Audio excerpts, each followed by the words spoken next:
Awesome. Okay. I have to start all of that over again because I thought I was recording and I wasn't. Hey everybody, how's it going? Welcome to this video. My name's Fabio Suave. We're playing Doki Doki Literature Club. I was just taking a couple minutes to dive through all of the different kinds of files that we have here in our little Doki Doki Literature Club menu, because now in Doki Doki Literature Club Plus, you have this this desktop menu that looks like it belongs to a business called Metaverse Enterprise Solutions. And I was just saying that there's some weird files in here that have all kinds of strange things in them for you to read about, and some of it seems to be alluding to some kind of larger project that's happening behind the scenes. This excerpt says, Ria is working on setting up a proxy mail server so we can have proper remote communication without having to worry about the higher-ups. Keep everything offline until then. Signed, Paula. Who's Ria and Paula? And these number files, there's 6 files in every one of these, and I can guarantee that there's some kind of there's some kind of secret combination that takes you to a secret file whenever you do the right combination. And as a matter of fact, I'm just gonna Google that right now. Secret files. Let's see what we can find. Files in DDLC Plus. Hey, hold up, this page may contain a lot of spoilers. Yeah, that's fine. Files that could be found in the original game in the game directory. Read more about them here. No. So, what do these do? Meeting notes. Meeting notes 2. Meeting notes 3. Okay, so these all say what the notes are, but it's not telling me anything in terms of accessing them. I was curious about this, but we may have to just play with it later.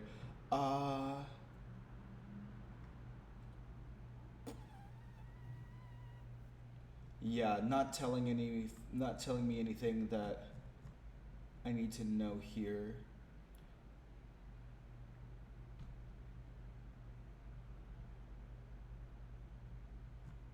That's okay. Let's get into the game.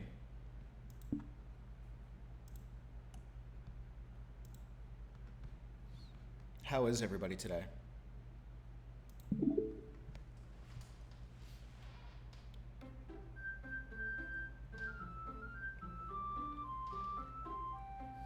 Such a strong message with cheerful music.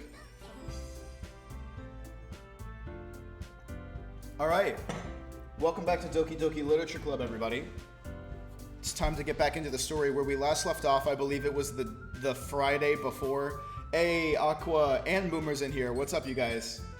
We're diving into everybody's favorite horror-themed dating sim. Boomers, dude, if you don't know about this game, you're in for a wild fucking ride.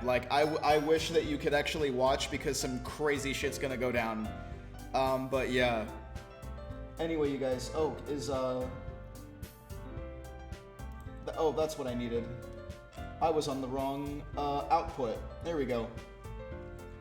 Yeah, it's it doesn't look like a horror game, but I can assure you, we're gonna load back in from where we last left off. I was just saying it was sometime on the very last Friday before the actual school festival. You can use the skip button to fast forward text you've already read. Okay. But we left off right here. Okay, everyone.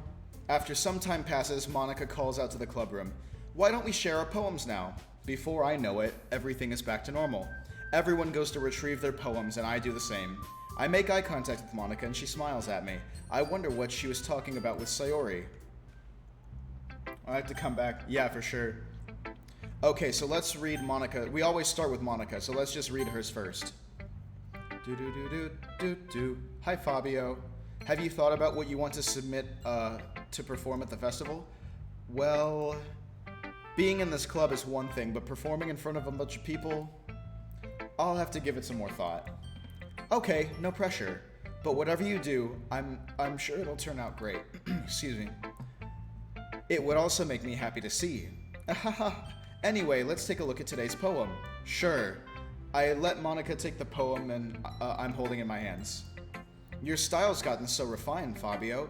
Yuri's been teaching you a lot of things, hasn't she? Well, I guess so. Yeah, I've been noticing how much time you spend with her.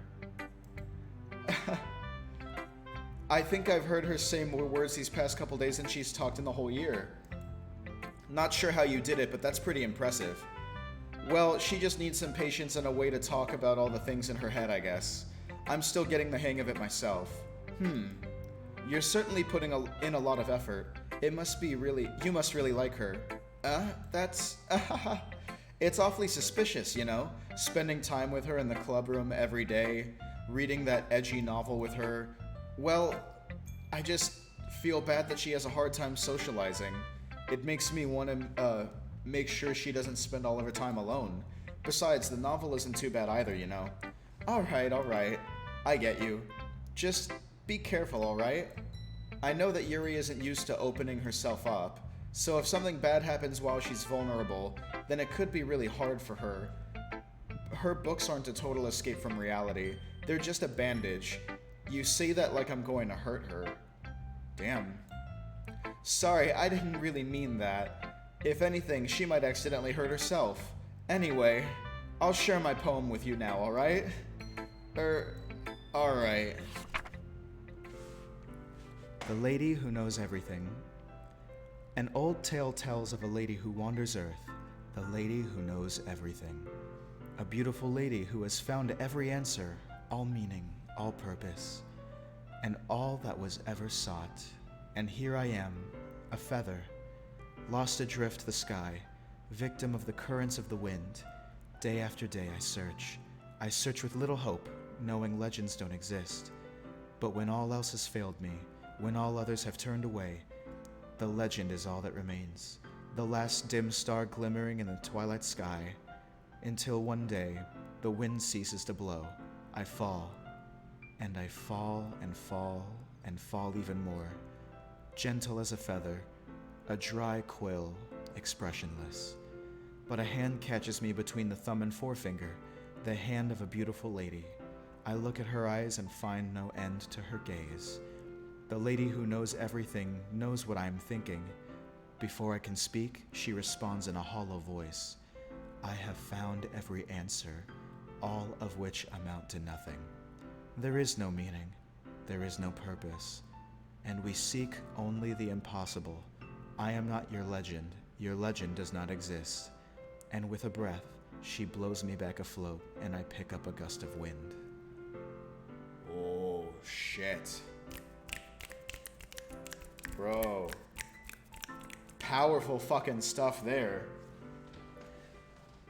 The nihilistic themes really speak to me with the no meaning and no purpose and we only seek the impossible. That's just fucking powerful, especially the way this lady who knows everything just says it so calmly and then just sends the feather back on its way. Go ahead, just continue to keep existing with no purpose. Just fly away and never be seen again. Yeah, like, damn. Ikaye. I know.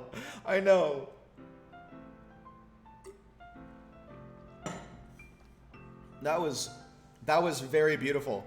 I did thoroughly enjoy that. I had a lot of fun reading that just now. You know, I feel like learning and looking for answers are sort of things that that give life meaning. Not to get philosophical or anything, but it was kind of on my own. It was kind of on my mind, so that's what I wrote about. I see. I never really put much thought into it. In a way, it's almost paradoxical. Because even if we had all the answers, wouldn't the world start to lose its meaning?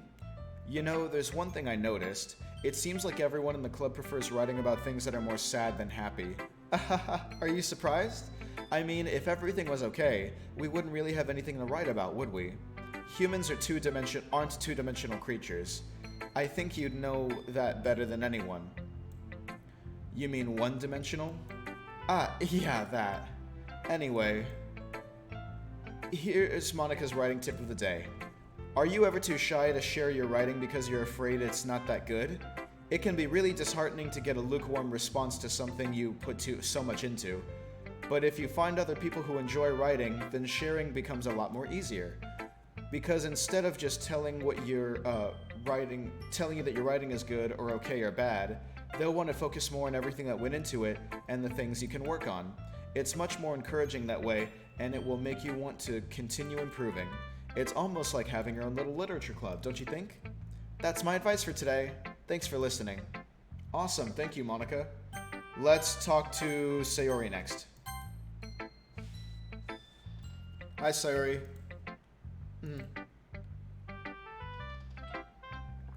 It's nice, I guess. Come on, I can already tell you don't like it. Well, you don't need to worry about what I think.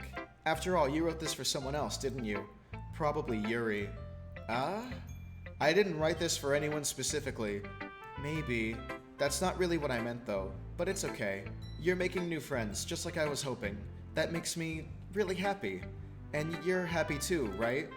In this club? Well, of course I am. Good. That's all that matters to me. Thank you, Fabio. Sayori. Is there something wrong? No, nothing. I'm just a little tired today. Alright. Just tell me if you need anything. I will. Don't worry about me, okay?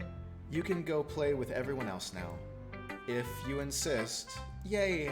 I'm gonna go home a little bit early today. Sayori? Tell Monica I wasn't feeling well, okay? I'll see you tomorrow. Before I can say anything else, Sayori cheerfully walks out of the classroom humming to herself. Damn, I didn't even get to read her poem. Okay, let's talk to Natsuki next. This one's alright. Alright? Well, yeah. About as good as yesterday's, anyway. I see what you're going for, but it's just not really my style. I mean, that's fine. I'm mostly just glad you're trying a little bit. Well, of course I'm trying, at least trying. Why are you so emotionally invested in my poems, anyway? Isn't that more of a compliment to me? No, gross. It's not like I care. It's just that one of us in this club has to make sure you're not slacking off. Really? Well, if that ended up... Well, what if you ended up just scaring me away? That's, It's not like you would really actually do that. Yeah, you're right. It's kind of fun to hang out here, even if I have to put up with you. Natsuki's elbows connect with my stomach. Oh? Maybe I won't mind scaring you away after all. I was just joking. Oh, I know. Don't worry, I was too. How the hell do you call that a joke? That seriously hurt. Well, maybe it was funny to her. I guess that's kind of the point. I should really watch my mouth around Natsuki. Anyway, Natsuki holds her poem out to me like it's like nothing ever happened. I'll be your beach. Your mind is so full of troubles and fears that diminished your wonder over the years. But today I have a special place, a beach for us to go. A shore reaching beyond your sight, a sea that sparkles with brilliant light. The walls in your mind will melt away before the sunny glow. I'll be the beach that washes your worries away. I'll be the beach that you daydream about each day. I'll be the beach that makes your heart leap in a way that you thought had left you long ago. Let's bury our heavy thoughts in a pile of sand, bathe in sunbeams and hold my hand. Wash your insecurities in the salty sea, and let me see you shine. Let's leave your memories in a footprint trail, set you free in my windy sail, and remember the reasons you're wonderful when you press your lips to mine. I'll be the beach that washes your worries away. I'll be the beach that you daydream about each day. I'll be the beach that makes your heart leap in a way you thought had left you long ago. But if you let me by your side, your own beach, your own escape, you'll learn to love yourself again. Aw, well, isn't that just the sweetest thing? That was a really well-structured poem, and I loved that the rhyme structure, you know, it went A, A, B, C, A, A, D, C. It was very good. It was very well structured. Fears, years, place, go, and then light, sight, away, glow. Like A, A, B, C, A, A, D, C. Snaps for Natsuki, everybody. Yeah, I felt like I kept writing about negative things, so I wanted to write something with a nice message for once. Besides, the beach is awesome. Kinda hard to write anything negative about the beach. So you decided to write about the beach first and then came up with the message later? Yeah, well, it's only because of what happened yesterday. I mean, after Yuri and I realized we kind of wrote about the same thing, she wanted to pick a topic and have us both write about it or whatever. You can really see her doing that too, making us write about a simple topic than trying to impress me by coming up with something all fancy. It's not like I care. I just did it anyway. I mean, I guess mine ended up being kind of metaphorical too, but there's nothing wrong with doing that once in a while. At the very least, it was a good practice. Okay, thanks Natsuki. Let's see what our girl Yuri's up to. Ahaha, hey babe.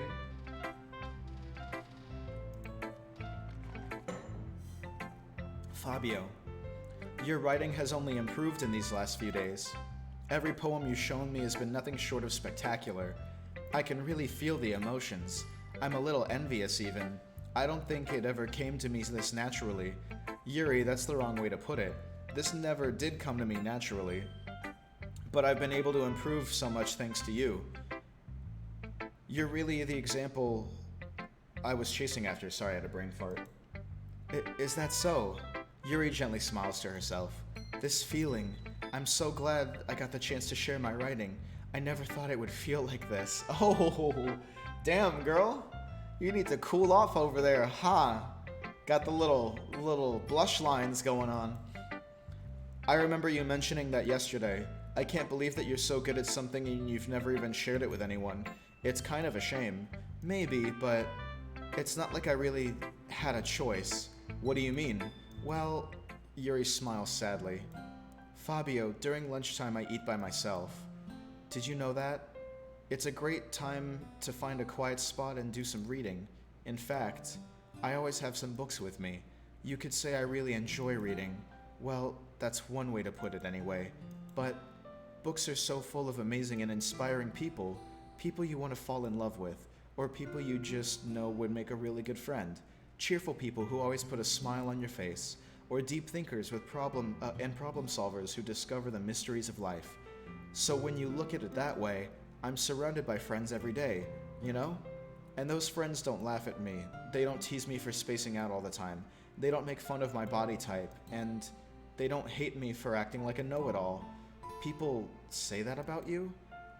I'm not a know-it-all, Fabio. It's the opposite. I don't know anything. I don't know how to talk to people. I don't know how to make people see me as normal. I don't even know how to make myself happy. Oh, come here, girl. That's so sad. I have all these feelings, and all I can do with them is read and write. But it wasn't until now that I started sharing it with you. That I really understood what was missing all this time. But I haven't really done anything. No, that's wrong. Just being patient and respectful, that's really important to me. I know I'm a difficult person, Fabio. I speak too slowly, I second-guess myself all the time, I read too deeply into things, but every time, you've always treated me just like anyone else. It's so rare that I feel comfortable with myself when I talk to others, but that's why every time I talk to you, I just feel really happy. She's winning my heart for real. Like, this is why I love this character. I see. Well, I treated you how you deserve to be treated. And that's exactly what I would really genuinely say. That is exactly my response. Like, this is what you deserve. This is always what everybody deserves. And if other people don't see it that way, then screw them. I mean, I joined this club hoping I would make friends, and I would say I've made at least one success. Wouldn't you? If you put it that way, yeah. We really are friends now, aren't we? Yuri puts her head in her hands, but this time she's smiling as she does it. Do you want to show me your poem? Yeah, I do. Let me get it for you. Ghost Under the Light Part 2. The tendrils of my hair illuminate beneath the amber glow, bathing. In the distance, a blue-green light flickers.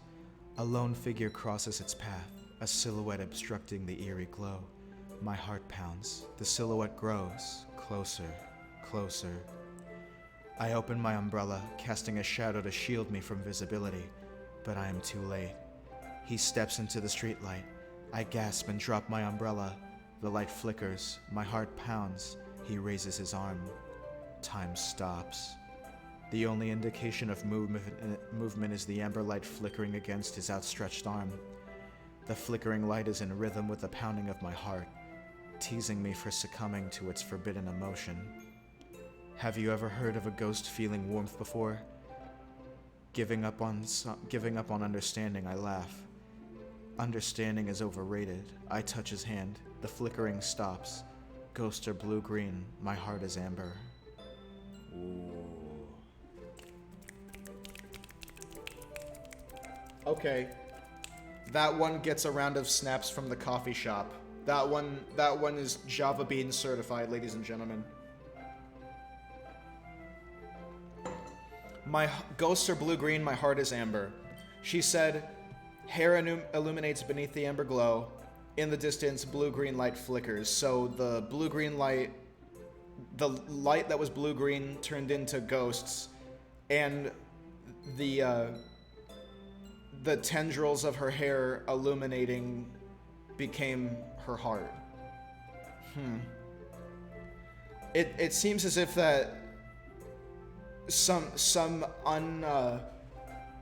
unexpected figure just came into her life and completely changed the rhythm of everything that was happening, and she doesn't know how to process it, but she's willing to accept it and then just go with the flow. Most cited by teasing me for succumbing to this forbidden emotion. Yeah, she just doesn't know what's happening to her, and she doesn't know how to express it, but she's happy it's happening. Finishing the poem, I start to hand it back to Yuri, but instead of taking it from me, she looks away. Do you dislike it? No, of course not. I just don't really know how I should respond. Despite Yuri's poems being usually cryptic, it wasn't hard to figure out what this one was about. Also, this clearly isn't the poem that Natsuki said she wrote about, meaning I'm probably the only one she's showing this to. I don't know if I'll be able to explain this one. That's fine. I understand this one. She's so nervous. She slid us a special note. Yuri is having an even harder time speaking than usual. Does this one mean a lot to you? Yuri nods. I'm not really good with words, but I'm happy that you shared it with me, so thank you. And I hope we keep spending time together. Despite my inability to make eye contact, I see a faint smile emerge on Yuri's lips. I once again try to hand the poem back to her. Instead, Yuri gently takes my hand and pushes them back toward me. I hesitate in response to her warm touch. You can, the poem is... Once again, Yuri fails to form a complete sentence. You mean I can keep it? Yuri nods. I'd love to. Again, Yuri faintly smiles as if she doesn't want me to notice. You always make me feel nice. Oh, ha ha ha. Ah! Where is this girl IRL, bro? I need me a Yuri. Like, down to the T.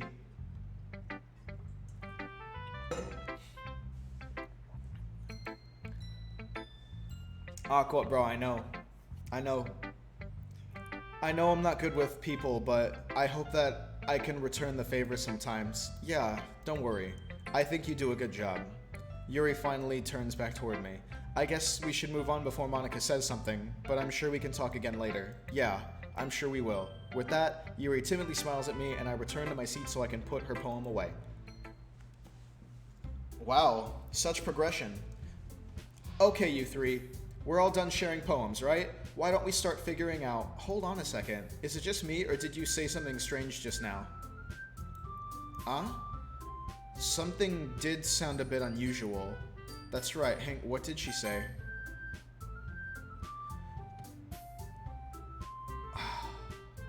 We're all done... Okay, you three.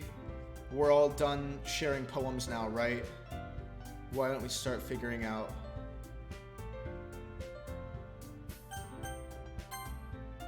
What was strange? You deviated from your usual catchphrase when addressing the club. Catchphrase? I don't have a catchphrase. Jeez. Why is the mood so weird today? Look, even Yuri isn't immune to it. The stagnating air is common foreshadowing that something terrible is about to happen. In your books, maybe. Look, the only thing different is that Sayori isn't here. It seems you're right. Sayori always helps lighten the mood a little bit, doesn't she? It's almost like everyone's balance is thrown off a little when she isn't around. Where the heck did she run off to anyway? I thought she just went to pee. Natsuki, please show some decency. Oh, come on. Actually, she wasn't feeling too well and went home early. Is that so? I hope she's alright. Seriously? Of all times to not go home with her, you picked the time she's not feeling well? So much for you two being all lovey-dovey. No. First of all, stop misunderstanding my friendship with Sayori. And second, she's been kind of avoiding me today, so I didn't want to force it. Oh. That curious expression coming from Yuri of all people. Calm down, guys. I talked to her earlier and everything is fine.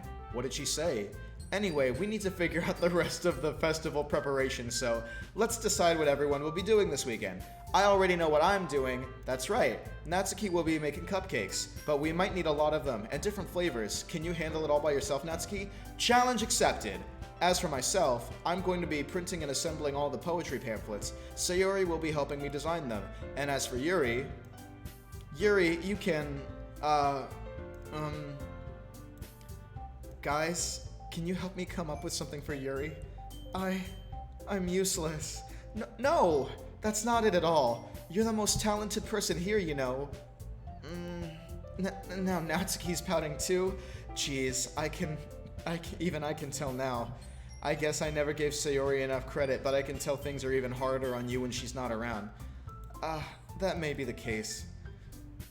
But if I can't also be a leader on my own, then I won't grow as a person. So, Yuri, you have beautiful handwriting, you know? So maybe you should make some banners and decorations to help set the atmosphere. Atmosphere? About that, I love atmosphere. Yuri's expression changes suddenly as she stares at her desk in focus and starts nodding to herself. Your mind is already racing, I see. That's great. You'll be a wonderful help, Yuri. But anyway, that just leaves you, Fabio, the one who's truly useless. Don't say that. In fact, both Natsuki and Yuri have some pretty heavy tasks to handle. It would probably go a long way to give you, for you to give one of them a hand. You could always help me out as well. I would really be appreciative of that. That's Monica's suggesting I spend the weekend with one of my club members. How on earth are they going to respond to a suggestion like that? I suppose I wouldn't mind a little bit of help. Well, even if you don't know how to bake, there's always some dirty work I could give you. It's not like Monica's going to give me a choice, and you shouldn't be sitting on your butt anyway. Natsuki tries to mumble a bunch of excuses like that. If I recall, Natsuki, you mentioned that you would handle the baking on your own, so Fabio may not like to be around if you only make him out to be a nuisance, so therefore, he may be more suited to assisting with the decorations. Hold on, I never said that. How hard could it be to make a few decorations anyway? Sounds more like you're just making an excuse for Fabio to— What are you saying? I love it whenever they get catty like this over me. It's so flattering. Is this what it's like to have bitches fight over you? 'Cause damn. Must be nice. It will be extremely meticulous work. And baking isn't? Just what do you think? Guys, let's settle down for a moment. In the end, it's up to Fabio to decide how he'd like to contribute. Besides, he hasn't really gotten a chance to spend any time with me yet, you know? So I'm sure he's interested in— You literally just said, I'm surprised as well. Sorry. I was just saying though, jeez, can we just settle this already? Yeah. Fabio, you're okay with this, right? In the end, it's up to you. Of course. Very well. In that case, everyone looks straight at me. But of course, I'm going to have to go with—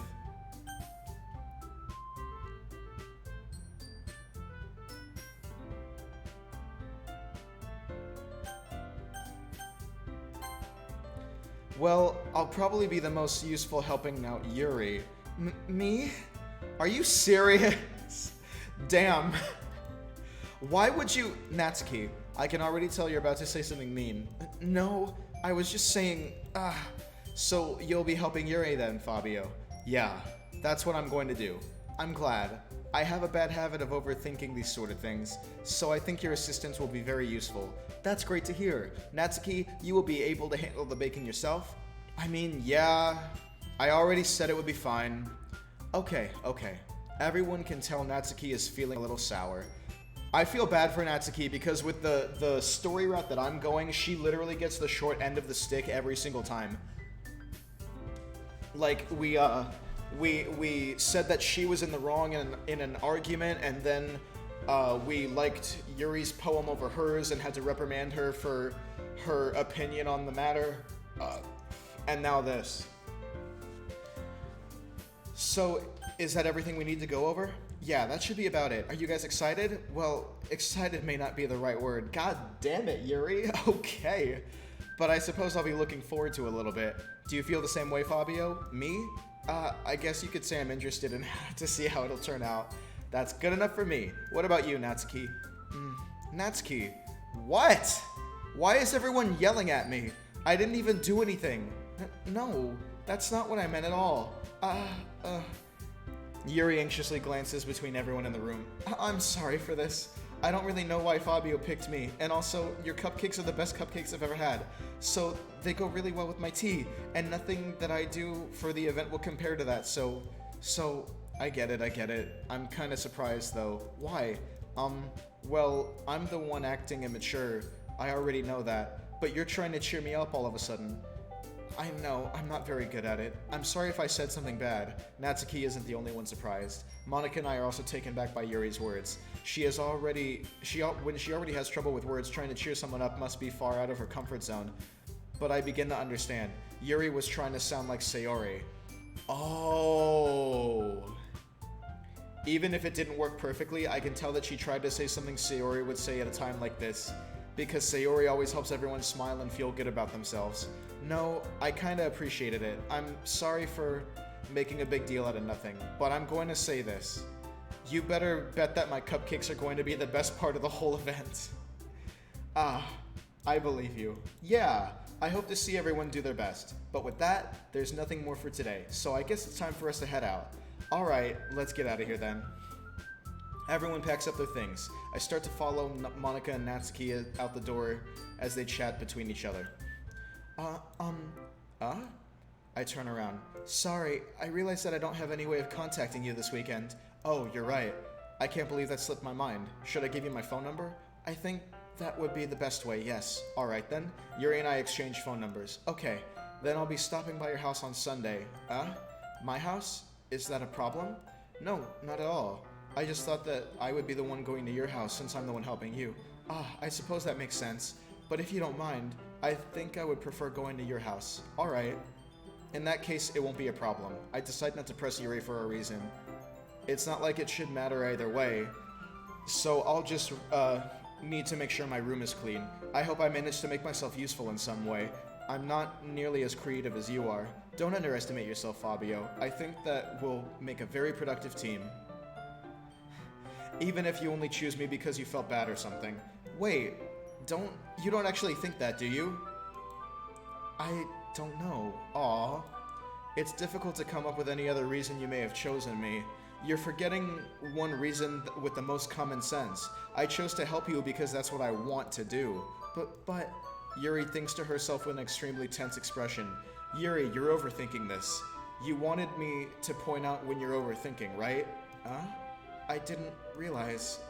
I'm telling you, I want to. Bro, my character actually sounds like me. I really have to over-communicate these sort of things to some girls because, like, they really just don't believe that I, like, want, like, out of the kindness of my heart to do something for them.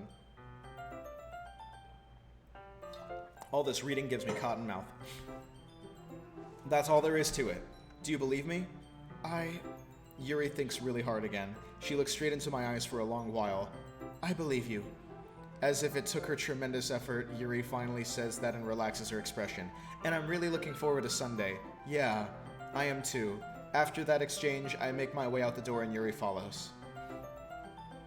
I can't believe this. Yuri is going to be coming to my house on Sunday? My anxiety shoots through the roof. Even though I've gotten pretty used to handling her at this point, there's no telling what might end up happening if we're outside of school. More than that, she told me she was looking forward to it. Is this the chance I have to make something happen between us? Or is it too early for that? Only time will tell. But until then, I won't be able to take my mind off of it. I seriously can't wait. Oh man, we about to get some.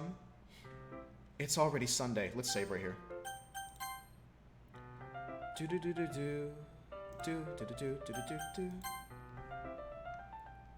I've been getting increasingly anxious about Yuri's upcoming visit. I keep telling myself there's no reason to be nervous, but it doesn't help much. Yuri is clearly an introvert and also an intimate person in general. There's no doubt that she'll open up a little bit whenever it's just the two of us. Meanwhile, we've been texting occasionally. She was extremely apprehensive at first, but it wasn't long before I was already learning more about her. Putting Yuri aside, I haven't heard anything from Sayori since she left the club the other day. It's not like we text each other all the time or anything, but I've been worried about her in the back of my mind. Being between what Sayori said and what Monika said, is it really okay for me to put Sayori's feelings aside when she might need me? I decide to visit Sayori before Yuri comes over. Rather than asking, I simply tell her I'm coming over, much like we've done in the past. Once I reach Sayori's house, I knock on the door before entering it myself. Again, we used to play so often that we've made it a habit of simply entering each other's house like we're family. The house is quiet. Sayori isn't anywhere in the first floor, so I assume she's up in her room. It's already strange of her not to run down and greet me. I head up to her bedroom where I finally find her. Sayori? Hi, Fabio. I sit down in her room. Sayori forces a smile, but it's easy to tell that she's different. There's a minute of silence between us. You haven't come over like this in a long time, have you? I guess you're right. It's been a long time. Not much has really changed, has it? Sayori's room is messy as it's always been. I also recognize the same stuffed animals and the wall decorations that she's had for years now. If you came over more often, it wouldn't be such a mess. Yeah, that's because I always clean it for you. How come you suddenly wanted to come over today? Aren't you supposed to see Yuri today? Yeah, but wait, how did you know that? Sayori had already left the club by the time we decided that last meeting. Monika told me. It's only natural for her to keep me informed about the festival preparations, right? That's true. But what about you? Are you going to be helping Monika today? Of course. I'm just helping her online. We didn't plan to meet up or anything, so it's just me and Yuri then. Yep. More silence between us. Sayori stares in a random direction. Everything about her behavior is suddenly uncharacteristic. I finally get to the point.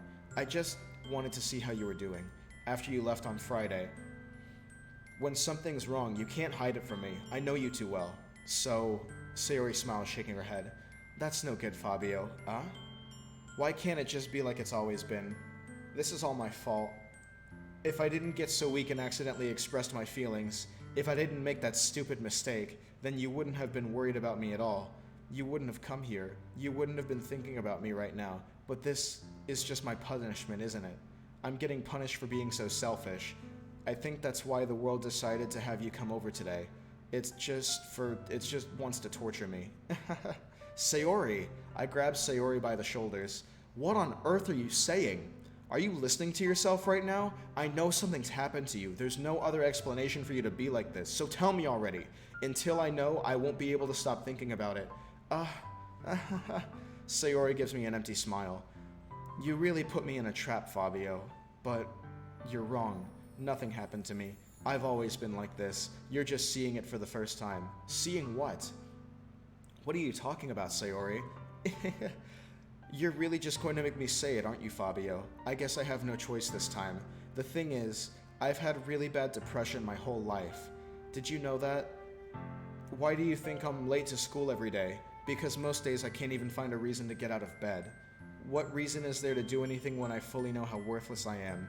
Why go to school? Why eat? Why make friends? Why make other people put their energy and caring into to waste by having them spend it on me? That's what it feels like. And that's why I just wanted to make everyone happy, without anyone worrying about me. I'm in shock. I can't even figure out how to respond. How is it possible that Sayori kept this from me the entire time that I've known her? Did she really want so badly for me to just not think about her? Why, Sayori? Why is it you've never told me about this? It almost feels like I've been betrayed as your close friend. Because if I knew, I would have done everything I could to support you.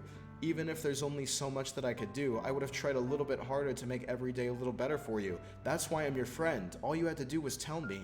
You don't understand at all, Fabio. Why do you think I didn't tell you? Because if I told you, then you would have to waste effort on caring about me instead of doing important things. I don't want to be cared about. It's bittersweet when people try to care about me. It's nice sometimes, but it also feels like a bat being swung against my head.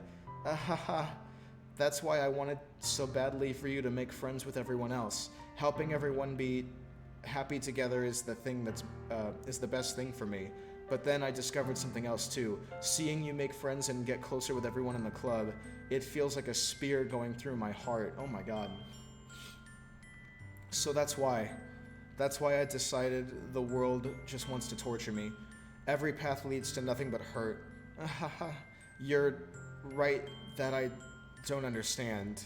I don't understand your feeling at all, Sayori, but I don't need to understand. Whatever it takes for me to help you stop hurting, that's what I'll do. No, Fabio, there's nothing at all. The only thing that could have helped is if everything could be as it always was. But I was selfish. I finally showed you what a horrible person I am.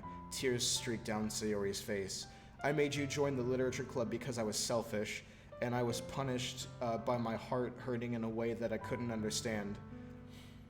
And now you came here and I made you hurt too. I'm just weak and selfish, that's all I am. And that's why I'm going to accept these punishments, because I deserve every last one. Without thinking, I once again grab Sayori's shoulders. This time I pull her into a tight embrace. Fabio, Sayori, I don't care if you feel selfish. I'm really happy that you convinced me to join this club. Seeing you every day makes it worthwhile. If I make friends with everyone else, then that's just a bonus, but please never underestimate how much I care about you. I wouldn't have it any other way. Fabio. Sayori isn't hugging me back. Despite my arms being wrapped around her, Sayori's arms remain at her side. She starts sobbing into tears. No, don't do this to me. Please don't do this. Fabio, Sayori barely manages to speak between her sobs. I don't know if I'm doing the right thing, but all I want for her is to know that I care. If you have it in you to call yourself selfish, then you have to let me be selfish too. No matter what it takes, I'll figure out what needs to change. I'll make these feelings go away, and if there's anything that you need me to do, then you better tell me. I'll get mad if you don't. I don't know. Gently, Sayori puts her arms around me in return. I don't know anything. It's all really scary. I don't understand any of my feelings, Fabio. The only time I'm not feeling nothing is when I'm feeling pain. But your hugs are so warm, and that's really scary too. Oh, Jesus. That's solving one problem by introducing another.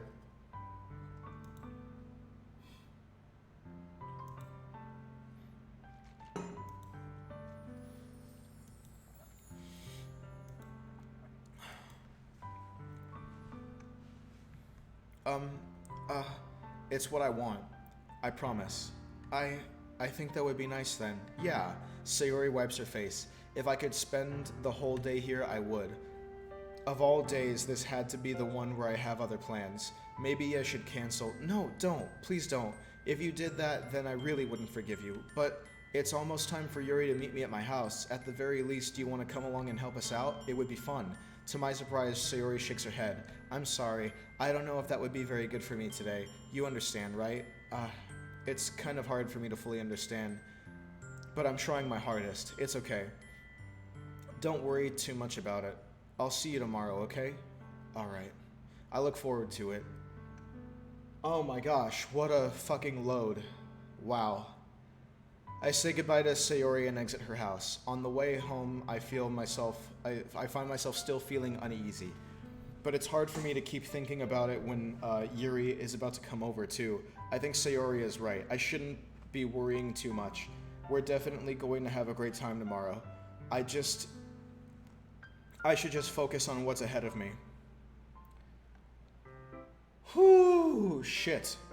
As I approach my house, I see something that makes me feel a moment of panic. Yuri?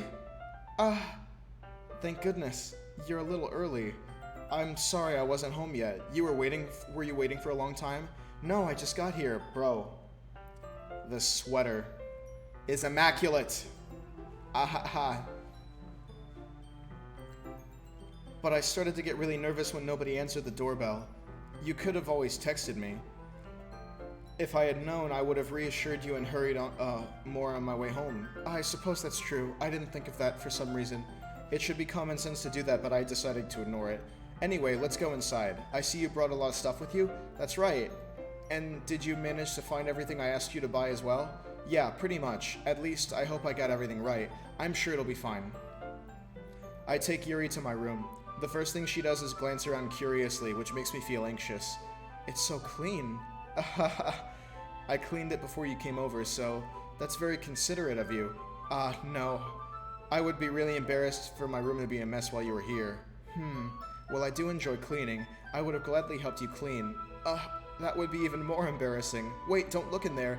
I snatch Yuri's wrist, which was in the process of opening a desk drawer of mine. I'm sorry.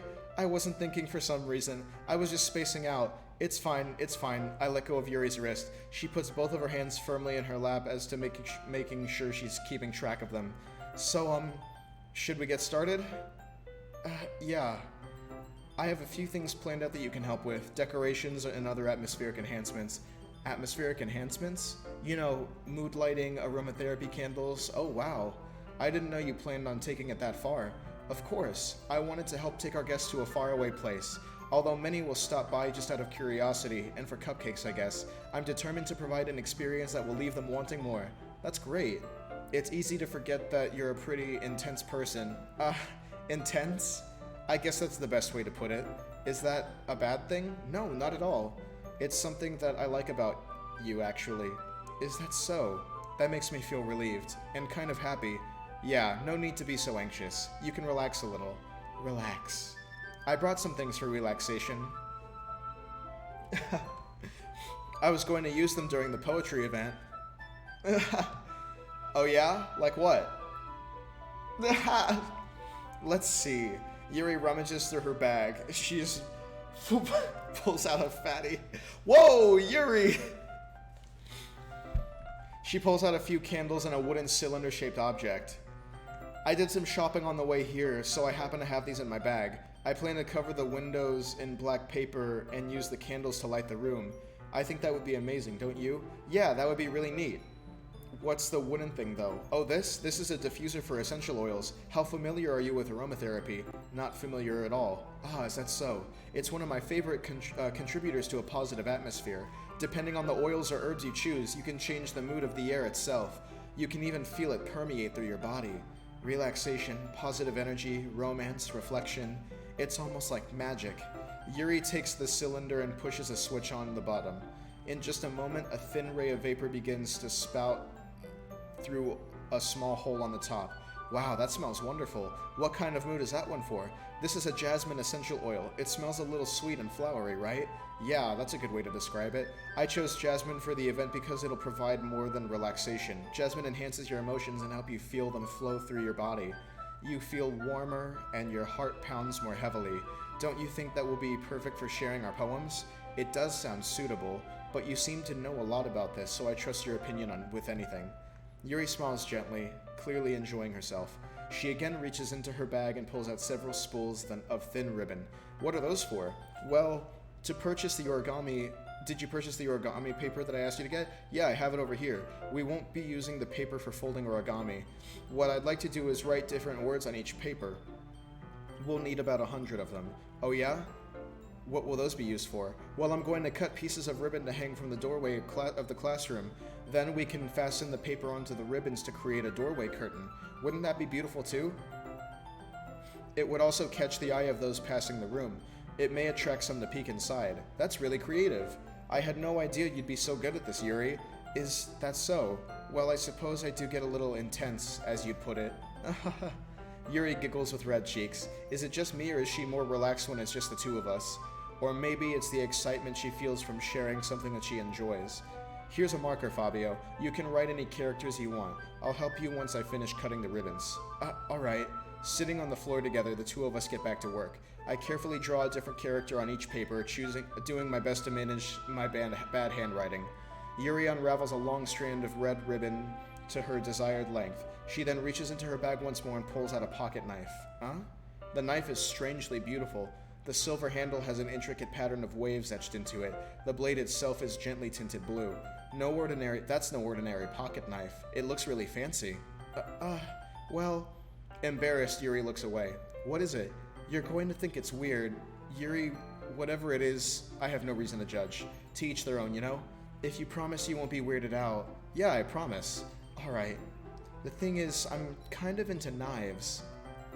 Oh, shit. Say less. What's up with that?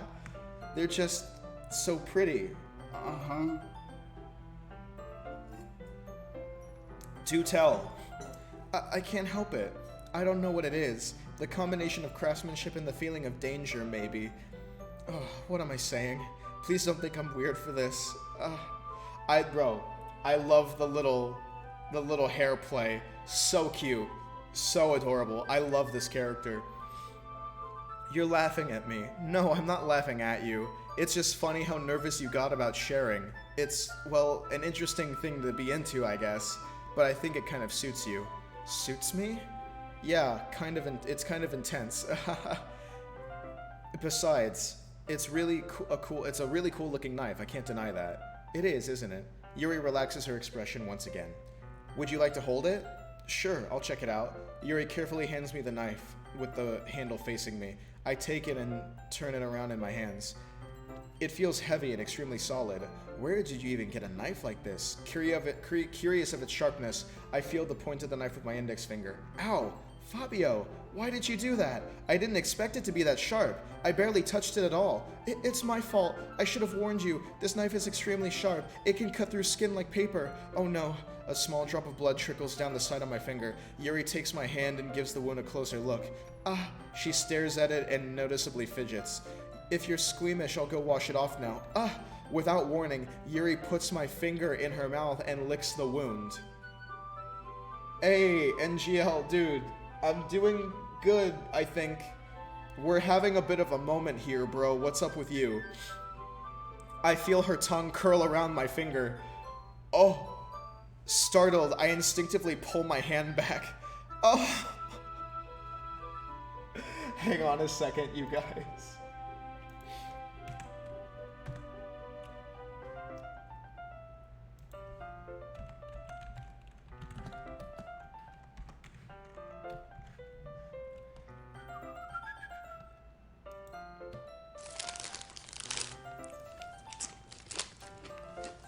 Hey, are you gonna finish those? Sorry, they're already gone. No, they're not. You left the best part. No, I'm pretty sure they're...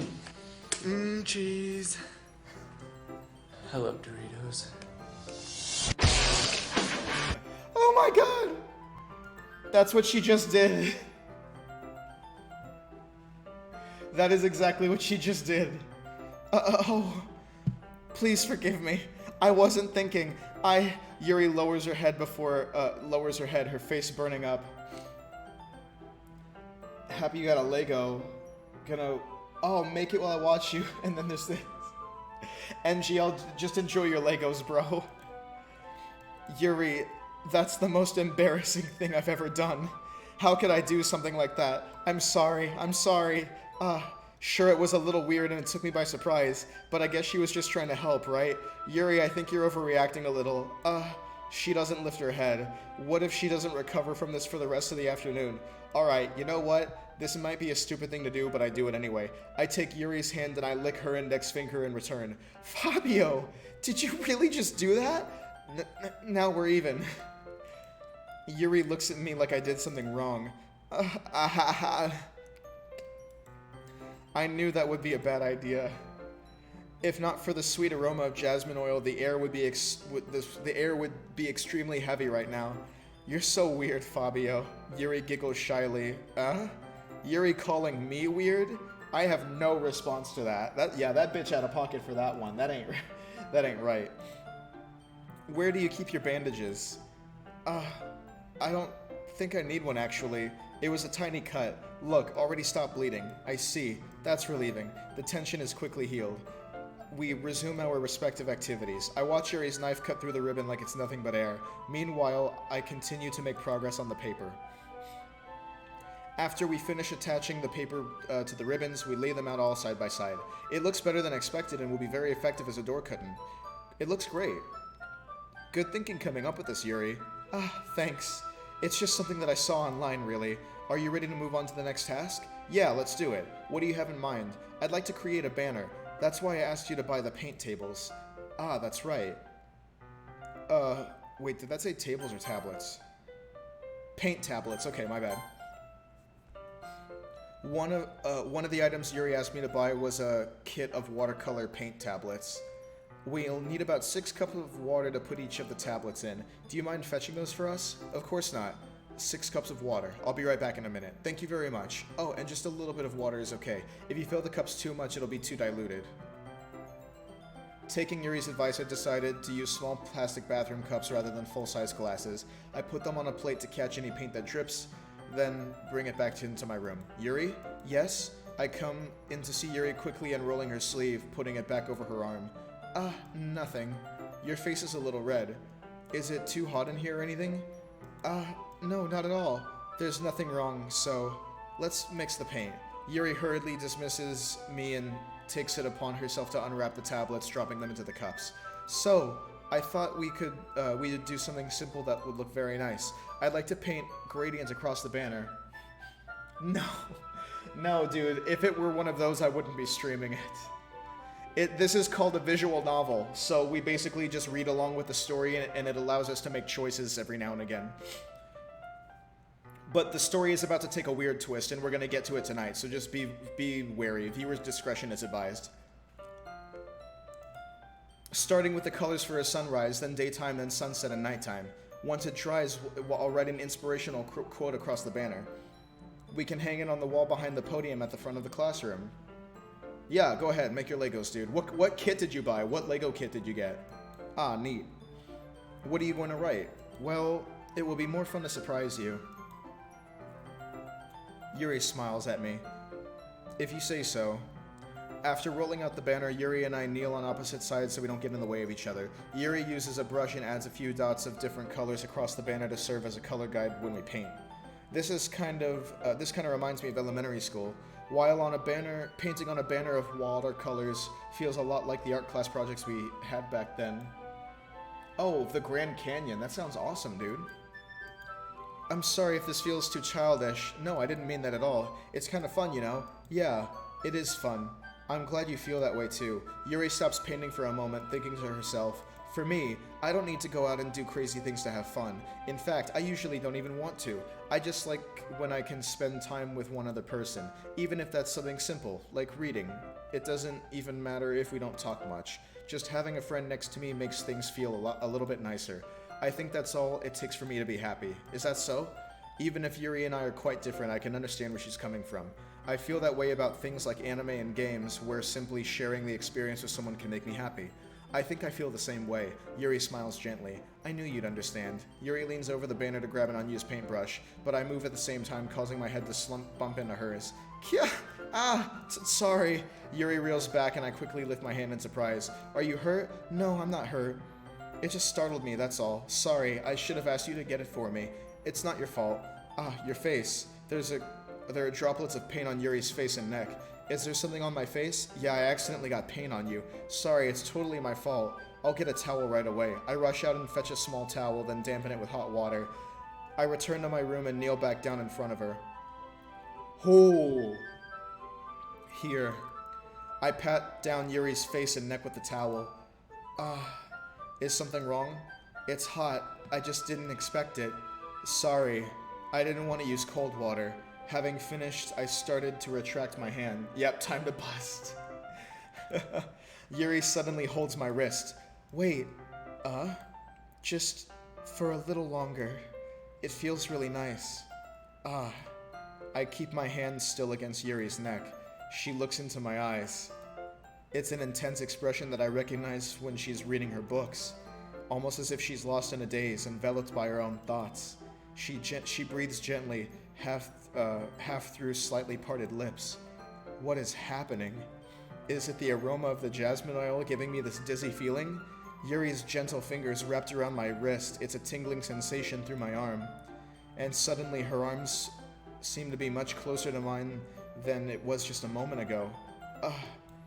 Yuri slowly pulls away. Sorry, I've been feeling a little lightheaded today. I didn't mean to space out. It's fine. Whew. Intense. The moment is over as soon as it began.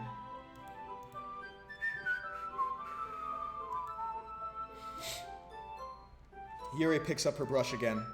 but her movements seem clumsier. She's a little unable to focus. I remain silent, forced to ignore the event that just transpired. I hesitantly retrieve my own brush and continue following Yuri's example. That should do it. I finish filling the night sky with white dots that look like stars. Looking at the banner as a whole, it's very pretty and natural looking. I think it came out better than expected. I'm really happy with the results. Yeah, me too. Are you going to add the lettering now? Not yet. It needs to dry first. That's true. But won't that take a while? Well, perhaps it would be best to leave it here, then have you bring it in the morning. I can do the lettering in the classroom before our event starts. Is that okay? That's totally fine. Wonderful. In that case, I don't think there's anything more for us to do here. Phew. Ahaha.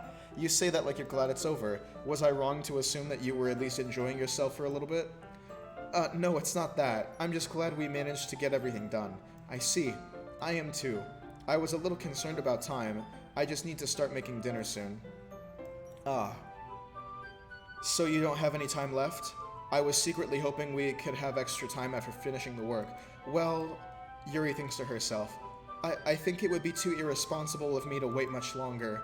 I'm sorry. I was hoping there would be more time as well. It's probably my fault. Sorry for being such a slow worker.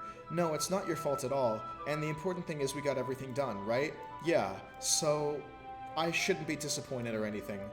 Gathering all her things, Yuri seems to look a little downcast. I understand why. It sounded like she rarely gets the opportunity to spend time with friends in a relaxed environment, but that doesn't mean this is the last time it can happen. Once Yuri packs up, I walk her out the front door. Thank you very much for having me today. No problem, I'm glad I was able to help. Just let me know if there's anything else you need, just let me know if there's anything else you need me to bring tomorrow. I will. Well, then, Yuri fidgets. I guess I'll see you tomorrow. Wait, I kind of say that without thinking. About today. It's fine that we didn't have as much time as we wanted, because we can do this again. Whenever you want, you can come over, or we can go out somewhere. I forgot you don't like going out much. As I stumble over my words, Yuri simply smiles bashfully. Anyway, you know what I'm trying to say, so you're very thoughtful, Fabio. Yuri takes a step closer to me, then briefly squeezes my hand. I kind of like that about you. Well, how am I supposed to respond to that? But I don't even get a chance as Yuri suddenly pulls back. Sayori? Hi, Fabio. Sayori. Just now, we weren't... It's okay, Fabio. I just stopped by to say hi. Well, it's nice to see you. Sorry, but I was already on my way to leave. Oh, really? That's too bad. I'm sorry. We'll all be together at the festival tomorrow, so that's fine, right? Of course. Sayori beams. Yeah, so I'll see you tomorrow. Clearly embarrassed, Yuri hurries off. Sayori waves goodbye after her. Sayori, I thought you didn't want to come over today. Well, I tried staying in my room, but my imagination was being really mean to me, so I had to come over here and see it for myself. See what? What are you talking about? You know, how much fun you were having with Yuri, and how close you got to her. It makes me really happy that you've made such good friends. That's all that matters to me. Tears start to roll down Sayori's face again. That's all that matters to me. Why am I feeling this way, Fabio? I'm supposed to be happy for you. Why does it feel like my heart is splitting in half? It hurts so much. Everything just hurts so much. This would be so much better if I would just disappear. Sayori, don't say that. It's true, Fabio. If I wasn't here, then you wouldn't have to waste your sympathy on me. You wouldn't have to put up with me being selfish. Monica was right. I should just... Monica? Monica was right about what? Sayori. What I said before is true. I'm not going to let this continue. Caring about you like this isn't the burden on your mind you're making it out to be. It's something that makes me happy. It's something that I wouldn't trade for anything else. So even if it takes an entire lifetime, I'm going to be by your side until you don't feel any more pain. But... Sayori looks away. I put a hand on her shoulder to reassure her. I'm scared, Fabio. I'm really scared. What are you scared of, Sayori? I'm scared that I might like you more than you like me. Sayori? It's true, isn't it? I was weak and started to like you too much. I did this to myself. Fabio, I like you so much that I want to die. That's how I feel. And that's enough, Sayori. I don't want you to hurt anymore. I slide my hand down Sayori's arm and I squeeze her hand in my own. Do you remember how I said I always know what's best for you? Do you still believe me? Wordlessly, Sayori nods. Even if you don't understand all of your own feelings, I know that you need me the most. I know what you need the most right now, and that's what I'm going to give to you. Sayori. Oof. Tough choice.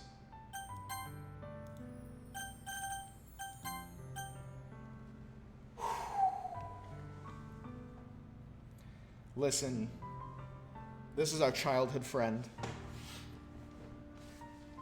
She's going through a lot, and we don't fully understand everything. She just confessed that she likes us a lot more than a friend, but if we were to feed in to that emotion and fuel that fire, it'll only make her feelings and emotions more destructive towards herself. So, fuck her. And we've already gotten so invested with Yuri. If we were to just drop everything and say we love Sayori, then this would be a detriment to her. She'll watch over your father. Ikaye, yeah. I know what must be done, and I know what happens after, but alas, we're going to have to support Sayori as a friend right now. You'll always be my dearest friend. What you need the most is for things to be like they've always been. Monica told me the truth. She told me how much happier you seemed after I joined the club. I know you're struggling with some difficult feelings right now, but please trust that I know what's best and what will make you happy in the end. I promise I'll help get things back to the way they were. I see. Sayori forces a smile through an incredibly pained expression. Is this what it's like? Is this what it feels like to get stabbed in the chest? I should write a poem about this. Sayori, it's okay. This is just my punishment, remember? For being so selfish. So please don't worry about these stupid feelings. I know you're right. I knew this whole time that there's no happiness down this path. That's why I came here, just so I could get the answer I needed to hear. And the other thing, you're also right that I just want to go back to the way it was. I realize that now.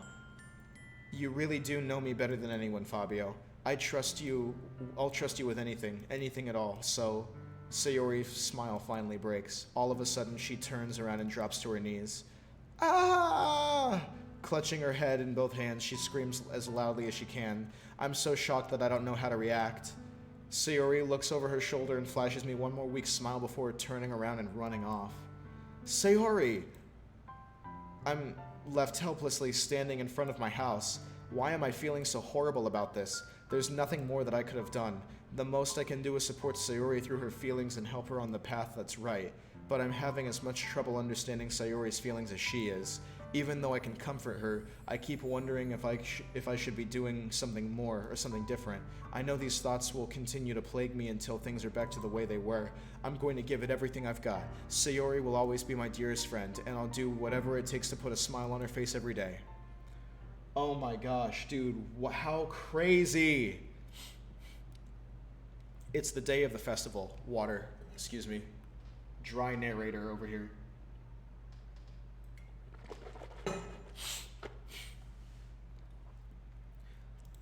It's the day of the festival. Of all days, I expected this to be the one where Yuri and I'd be walking to school with Yuri. But sorry. Would I be walking to school with Sayori? Sorry, I've got purple-haired emo girl on the mind at the moment. My bad. But Sayori isn't answering her phone. I considered going to her house to wake her up, but I decided that that's a little too much. Meanwhile, the preparations for the event should be nearly complete. The banner Yuri and I painted is dry, and I gently rolled it up to take it with me. She sent me a pleasant text reminding me not to forget anything, and I reassured her. Funnily enough, I probably feel the same way about Natsuki, the same way as Natsuki about the event. I'm more excited for it to be over so I can spend more time with Sayori and Yuri at the festival. But knowing Monica, I'm sure the event will be great too. Fabio, you're the first one here. Thanks for being early. That's funny, I thought at least Yuri would be here by now. Monica is placing little booklets in each of the desks in the classroom. They must be the ones she prepared that have all the poems we're performing. In the end, I found a random poem online that I thought Monica would like and submitted it. Oh, I'm surprised you didn't bring Sayori with you. Yeah, she overslept again. That dummy. You'd think that on days this important she'd try a little harder. I say that, but suddenly I remember what Sayori told me yesterday, and I suddenly feel awful knowing it's not nearly as simple for her. I said it only because it's the way I'm used to thinking, but maybe I should have gone to wake her up after all. Ahaha, you should take a little responsibility for her, Fabio. I mean, especially after your exchange with her yesterday. You kind of left her hanging this morning, you know? Exchange? Monica, you know about that? Of course I do. I'm the club president after all, but... I stammer, embarrassed. Did Sayori really tell her about it that quickly? About how I basically turned down her confession? That makes me seem like a really bad guy here. But I'm the one who knows what's best for her, right? Jeez, you don't know the full story at all, so don't worry. I probably know a lot more than you think. Monica is being as friendly as usual, but for some reason I felt a chill down my spine after hearing that. Hey, do you want to check out the pamphlets? They came out really nice. Yeah, sure. I grabbed one of the pamphlets laid out on the desks. Oh yeah, they really did. Something like this will definitely help people take the club more seriously. Yeah, I thought so too. I flipped through the pages. Each member's poem is printed really nice, is really neatly printed on its own page, giving it an almost professional feel. Yo, boomers, yeah, we went on a little bit of like a date with one of the members, and now today's the day of the festival, but you just got back here in time for like the big fucking thing to happen, so stay tuned. I recognized Natsuki's and Yuri's poem from the ones they performed during our practice. What's this? Okay, trigger warning for everybody right now. Right here is viewer discretion advised. Oh, Ikaye told you bro, okay, yeah. Big ups for that, Ikaye. Listen, everybody, take what you're about to witness with a grain of salt and just roll with it. Everything's gonna be fine. I flipped to Sayori's poem. It's different from the one she practiced. It's one that I haven't read before. Get out of my head, get out of my head, get out of my head, get out of my head, get out of my head. Get out of my head before I do what I know is best for you. Get out of my head before I listen to everything she said to me. Get out of my head before I show you how much I love you. Get out of my head before I finish writing this poem. But a poem is never actually finished. It just stops moving. What the fuck? It's just titled %. What is this? Reading the poem, I get a pit in my stomach. Fabio? What's wrong? Nothing. This poem feels completely different from everything else Sayori's written. But more than that, I changed my mind. I'm going to go get Sayori, so, well, alright. Try not to take too long, okay? I quickly leave the classroom. Don't strain yourself, Monica calls that out after me. I quicken my pace. My stomach is... What was I thinking? I should have tried a little harder for Sayori. It's not a big deal to at least wait for her or to help her wake up. Even the simple gesture of walking her to school makes her really happy. Besides, I told her yesterday that things would be the same as they've always been. That's all she needs. That's all I want to give her. I reach Sayori's house and knock on the door. I don't expect an answer since she's not picking up her phone either. Like yesterday, I open the door and I let myself in. Sayori? She really is a heavy sleeper. I swallow. I can't breathe. I can't believe I ended up doing this after all. Waking her up in her own house. Isn't that more like something a boyfriend would do? In any case, it just feels right. Outside Sayori's room, I knock on her door. Sayori? Wake up, dummy. There's no response. I really didn't want to have to enter her room like this. Isn't this kind of breach of privacy? But she really leaves me no choice. I gently open the door.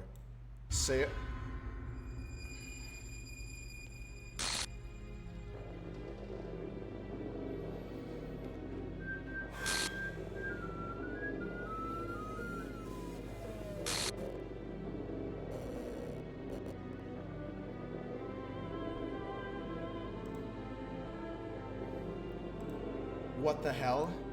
What the hell? Is this a nightmare? It has to be. This isn't real. There's no way this can be real. Sayori wouldn't do this. Everything was normal up until a few days ago. That's why I can't believe what my eyes are showing me. I suppress the urge to vomit. Check files.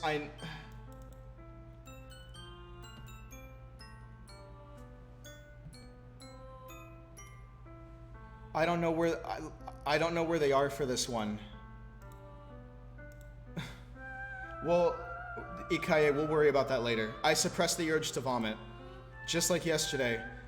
Just yesterday, I told Sayori I would be there for her. I told her I know what's best, that everything will be okay. Then why? Why would she do this? How could I be so helpless? What did I do wrong? Turning down her confession. That has to have been what pushed her over the edge. Her agonized scream still echoes in my ears. Why did I do that to her when she needed me the most? Why was I so selfish? My swarming thoughts keep telling me everything what I could have done to prevent this. If I just spent a little more time with her, I walked her to school, and if I walked her to school and gave her what I know she wanted out of our relationship, then I could have prevented this. I know I could have prevented this. Screw the literature club, screw the festival. I just lost my best friend, someone I grew up with. She's gone forever now. Nothing I do can bring her back. This isn't some game where I can reset and try something different. I had only one chance, and I wasn't careful enough. And now I'll carry this guilt with me until I die. Nothing in my life is worth more than hers, but I still couldn't do what she needed from me. And now I can never take it back. Never, never, never, never, never. End.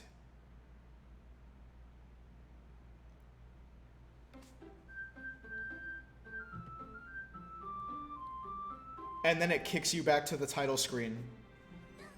Oh, except there's some glitches here. No, it's not over. It's far from over. This is only just the beginning. Okay, so Ikaye, okay, so notice how, you know, Sayori's character thing is glitched out. And the continue thing is glitched out too. We're gonna exit really quick.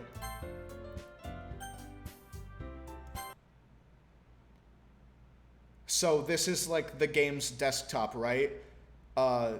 It kind of has like a virtual desktop within the game. We need to check on the files. Characters. You guys. Sayori is fucking deleted. Sayori's not in the character file. She's gone. She's out of the game. And these are real files. These are links, like, I guess I should take the time to find them in my actual game files now. I'm sorry, I'm really bad at this kind of stuff. This takes like a while for me. Doki Doki Literature Club. I need to find like the whole file on this, and it takes a little while to search for. That's just something in my iTunes. That's not what we need. It should be showing me more. No, I need to search this PC. I'm sorry.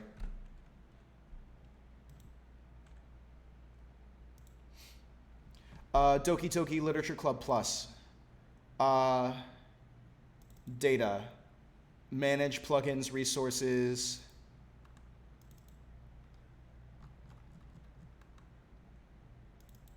Maybe it's not this one. Streaming assets.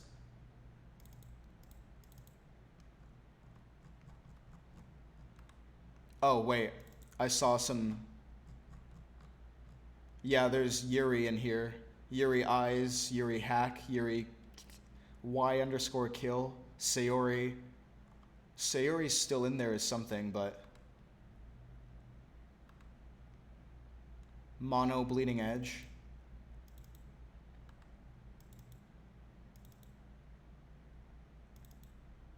Don't know what that is. But yeah, like this game manipulates your legitimate like game files. Like it's hard to explain, but when you do some things in this game, it manipulates things that's actually like on your desktop. And I don't think this is the full file that I was looking for, but we'll keep going with what we've got. Let's see if anything's different. So this is a traceback. It's just a text file. Uncaught VM runtime exception occurred. Execution file, files, game script, line 67, blah, blah, blah, blah, blah. Exception. Oh, geez, I didn't break anything, did I? Hold on a sec. I can probably fix this, I think. Actually, you know what? This would probably be a lot easier if I just deleted her. She's the one who's making this so difficult. Aha, well, here goes nothing. Deleted her. Dude, Sayori's fucking gone, and this note says somebody deleted her?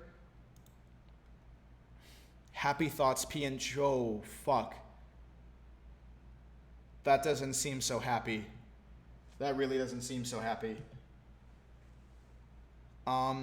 It kind of looks like there's a bow here. It kind of looks like a drawing of Sayori, like all fucked up. Unable to open reset. That's not anything. Internal.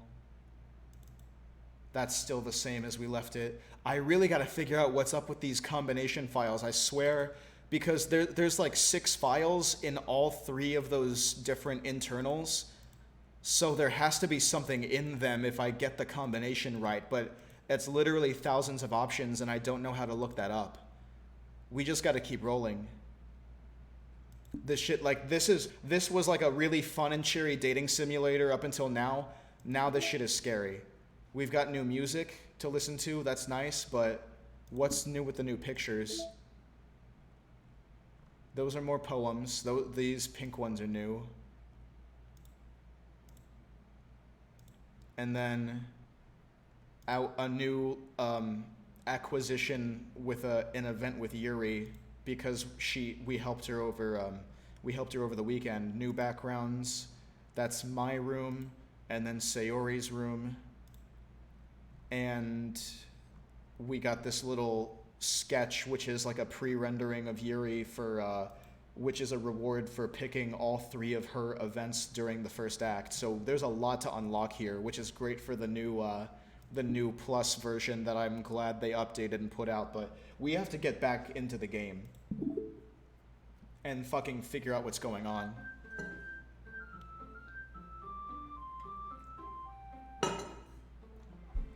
How do you guys feel about this so far?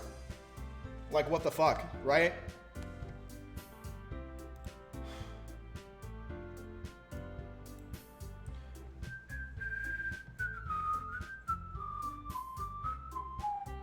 Okay, I guess this is continue.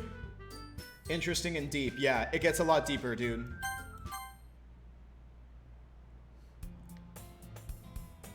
Oh. Oh. Why is the music doing that? Also, speaking of music, how's my... Okay. Yeah, volume's good.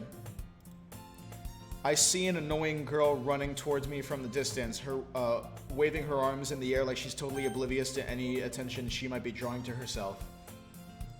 That girl is redacted, my neighbor and good friend. Okay, so this is basically like the very beginning of the game, except every instance of Sayori is gone. You know, the kind of friend you'd never see yourself making today, but it just kind of works out because you've known each other for so long. We used to walk to school together on days like this, but starting around high school, she would oversleep more and more frequently, and I would get tired of waiting up. But if she's going to chase after me like this, I almost feel better off running away. However, I just sigh and idle in front of the crosswalk and let catch up to me.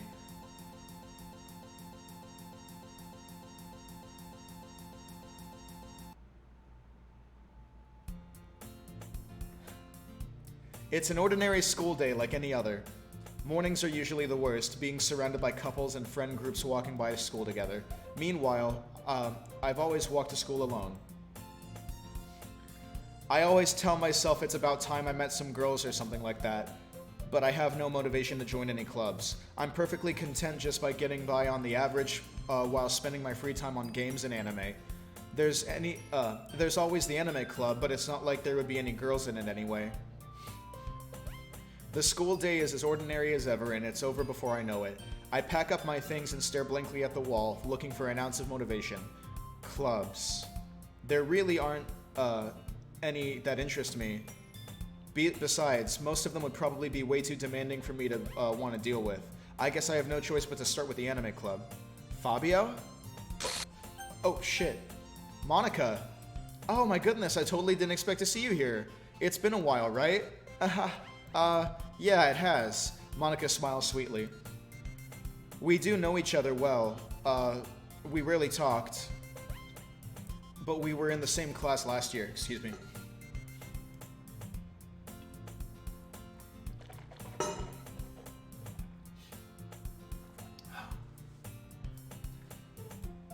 Basically completely out of my league. So having her smile at me so genuinely feels a little...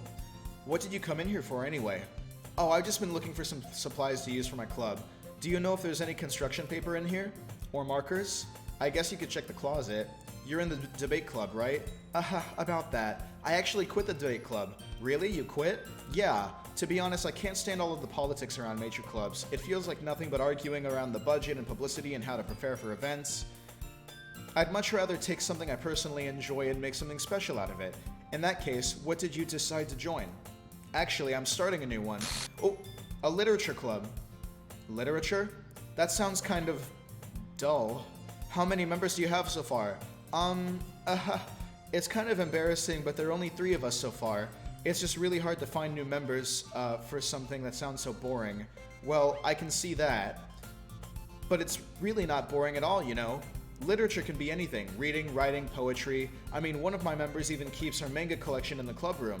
Wait, really? Yeah, it's funny, right?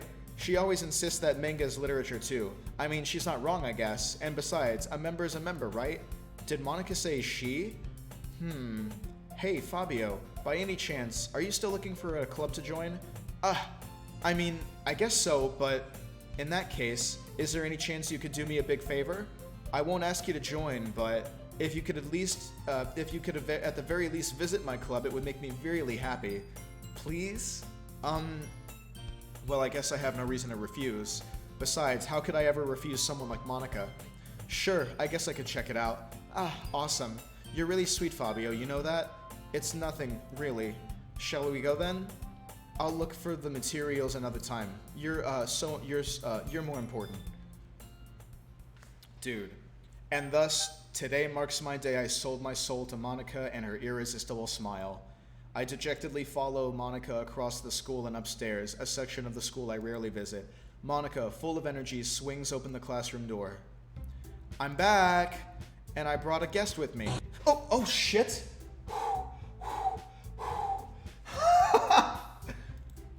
A guest? Seriously, you brought a boy? Way to kill the atmosphere. Don't be mean, Natsuki. But anyway, welcome to the club, Fabio. Ikaye, I see it.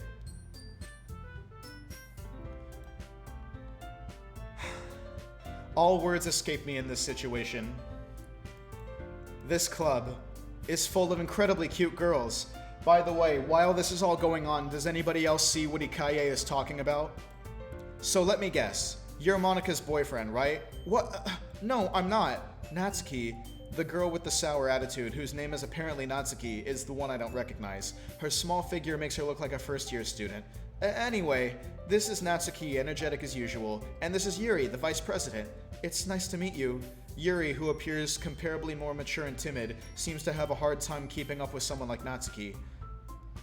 Yeah, it's nice to meet the both of you. So I ran into Fabio in a classroom and he decided to come check out the club. Isn't that great? Wait, Monica, didn't I just tell you to let me know in advance before you brought anyone new? I was going to, well, you know, sorry. I didn't forget that, but I just happened to run into him. In that case, I should at least make some tea, right? Yeah, that would be great. Why don't you come sit down, Fabio? The girls have a few desks arranged to form a table. Yuri walks to the corner of the room and grabs and opens the closet. Right now, with nobody in the shot, is the best place to see exactly what we're talking about here, if anyone can notice it. If anything looks familiar to anybody.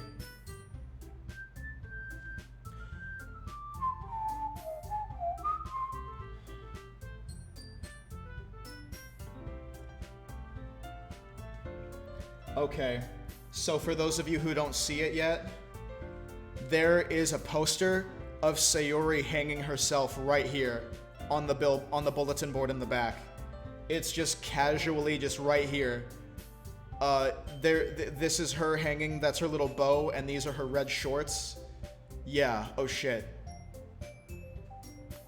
Yeah, oh shit indeed. Like, why is that there, dude? Like, if she got deleted from the game, why is this here? Yuri walks around the corner and opens the closet. Meanwhile, Monica and Natsuki sit across the room from each other. Still feeling awkward, I take a seat next to Monica. So I know you didn't really plan on coming up here, but we'll make you feel right at home, okay? As president of the literature club, it's my duty to make the club fun and exciting for everyone. Give me just a moment. Excuse me. I'm gonna refill water really quick. Actually, you know what? We'll do this. Everybody just read along for a little bit. Give me just a moment.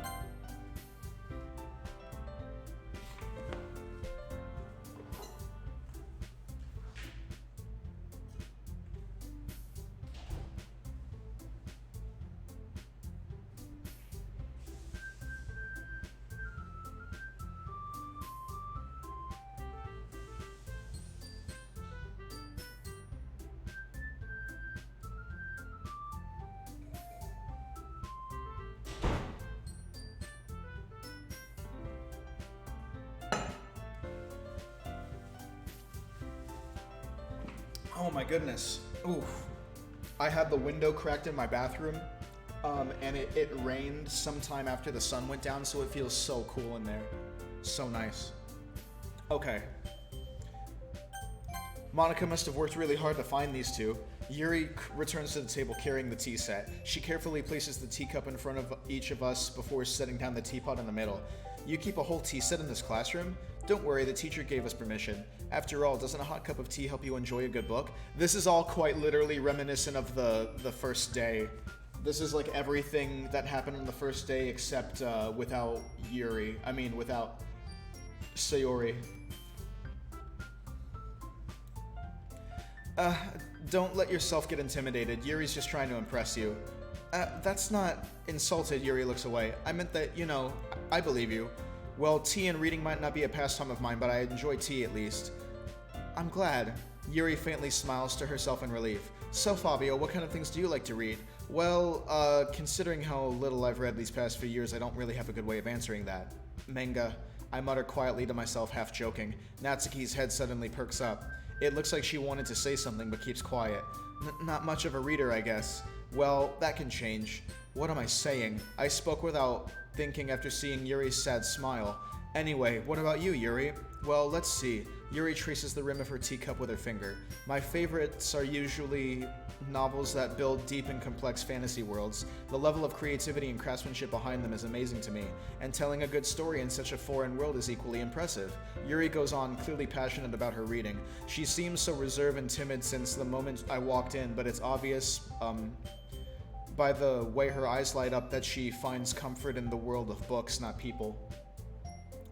But you know, I like a lot of things. Stories with deep psychological elements usually immerse me as well. Isn't it amazing how a writer can so deliberately take advantage of your own lack of imagination to completely throw you for a loop? Yeah, I feel really thrown through a loop after whatever the fuck just happened in this game a little bit ago, and the fact that there's still a hanging Sayori here in the background. Anyway, I've been reading a lot of horror lately. I read a horror book once. I desperately grasped something I can relate to at the minimum level. At this rate, Yuri might as well be having a conversation with a rock. I expect that from you, Yuri. It suits your personality. Oh, is that so? Really? If a story makes me think or takes me to another world, then I really can't put it down. Surreal horror is often very successful at changing the way you look at the world, if only for a brief moment. That is true. That's why I love Junji Ito, for sure. I hate horror. Oh, why's that? Well, Natsuki's eyes dart over to me for a split second. Never mind. Facts, Ikaye, hell yeah.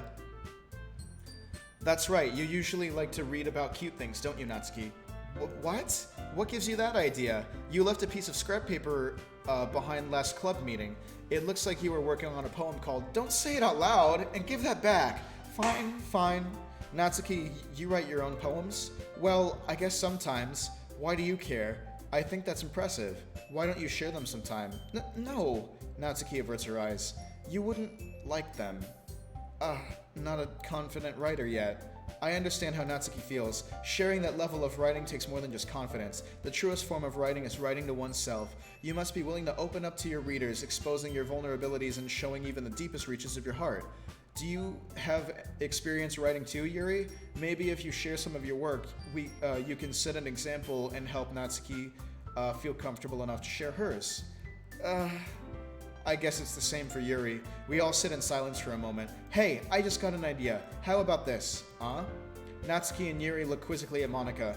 Let's all go home and write a poem of our own. Then, next time we meet, we'll all share them with each other. That way, everyone is even. I mean, I thought it was a good idea. Well, I think you're right, Monika. We should probably start funding activities for all of us to participate in together. I did decide to take on the responsibility of vice president after all. I need to do my best to nurture the club as well as its members. Besides, now that we have a new member, it seems like a good step for us to take. Do you agree as well, Fabio? Hold on, there's still one problem. What's that? Now that we've reached the most important topic, I bluntly come forth with what's been on my mind this entire time. I never said I would join the club. Monika may have convinced me to stop by, but I never made any decision. I still have other clubs to look at, and I lose my train of thought. All three girls stare back at me with dejected eyes. But, I'm sorry, I thought, The girls exchange glances before Monika turns back to me. I guess I need to tell you the truth, Fabio. The thing is, we don't have enough members yet to form an official club. We need 4, and I've been trying really hard to find new members, and if we don't find one more before the festival, I'm defenseless against these girls. How am I supposed to make a clear-headed decision when it's like this?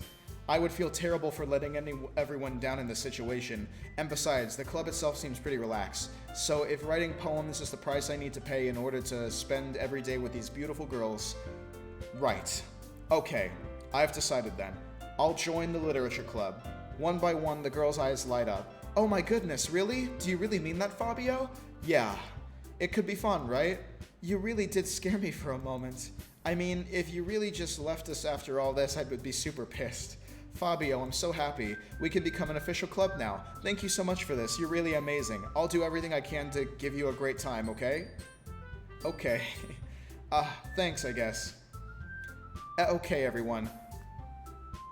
I think with that, we can officially end today's meeting on a good note. I think everyone remembers tonight's assignment. Write a poem to bring to the next meeting and so we can all share. Monika looks over at me once more. Fabio, I look forward to seeing how you express yourself. Yeah. Can I really impress the class star Monika with my mediocre writing skills? I already feel the anxiety welling up inside me. Meanwhile, the girls continue to chit-chat as Yuri cleans up the tea set. I guess I'll be on my way then. Okay. I'll see you tomorrow then. I can't wait.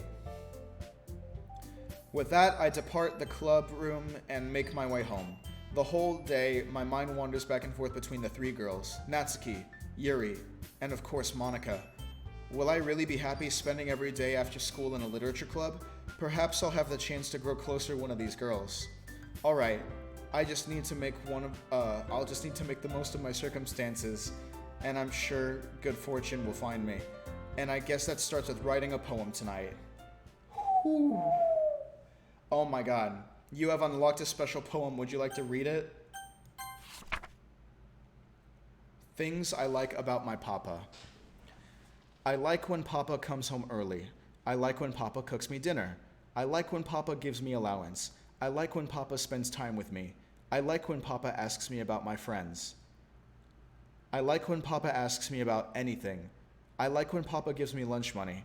I like when papa comes home before sundown. I like when papa cooks. I like when papa gives me privacy. I like when papa doesn't tell me how to dress. I like when papa doesn't comment on my friends. I like when papa doesn't comment on my hobbies. I like when papa comes home without waking me up. I like when papa keeps food in the house. I like when papa uses his inside voice. I like when papa leaves my stuff alone. I like when papa accidentally drops coins in the couch. I like when papa is too tired to notice me. I like when papa is too tired for anything. I like when papa is too tired for anything. That's really strong. It starts off so cheery and appreciative of the father, but with every hard dash line, the expectations just drop. It went from loving when he comes home early and making dinner and giving allowance and spending time with her to I just like having food in the house in general, and whenever he doesn't yell, and whenever he just leaves me alone.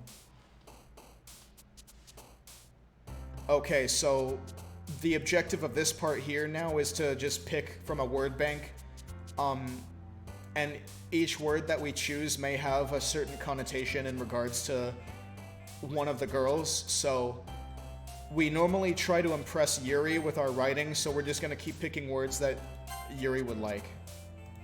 And it's really easy when only Yuri is the, the only other option with Natsuki, so we can just pick, like, all of these easy words.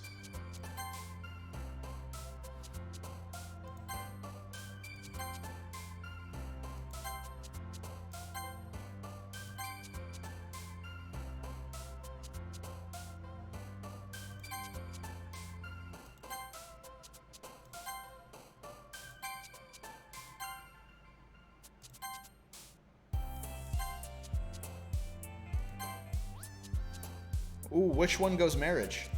Oh, Natsuki. Interesting. Well, we got majority Yuri, so that's okay.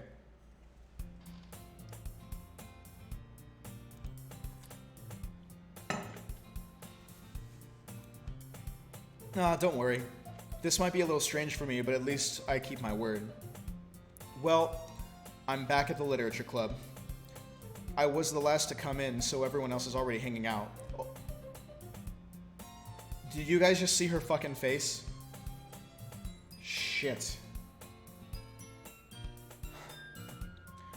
Thanks for keeping your promise, Fabio. You know what? I'm gonna save right here.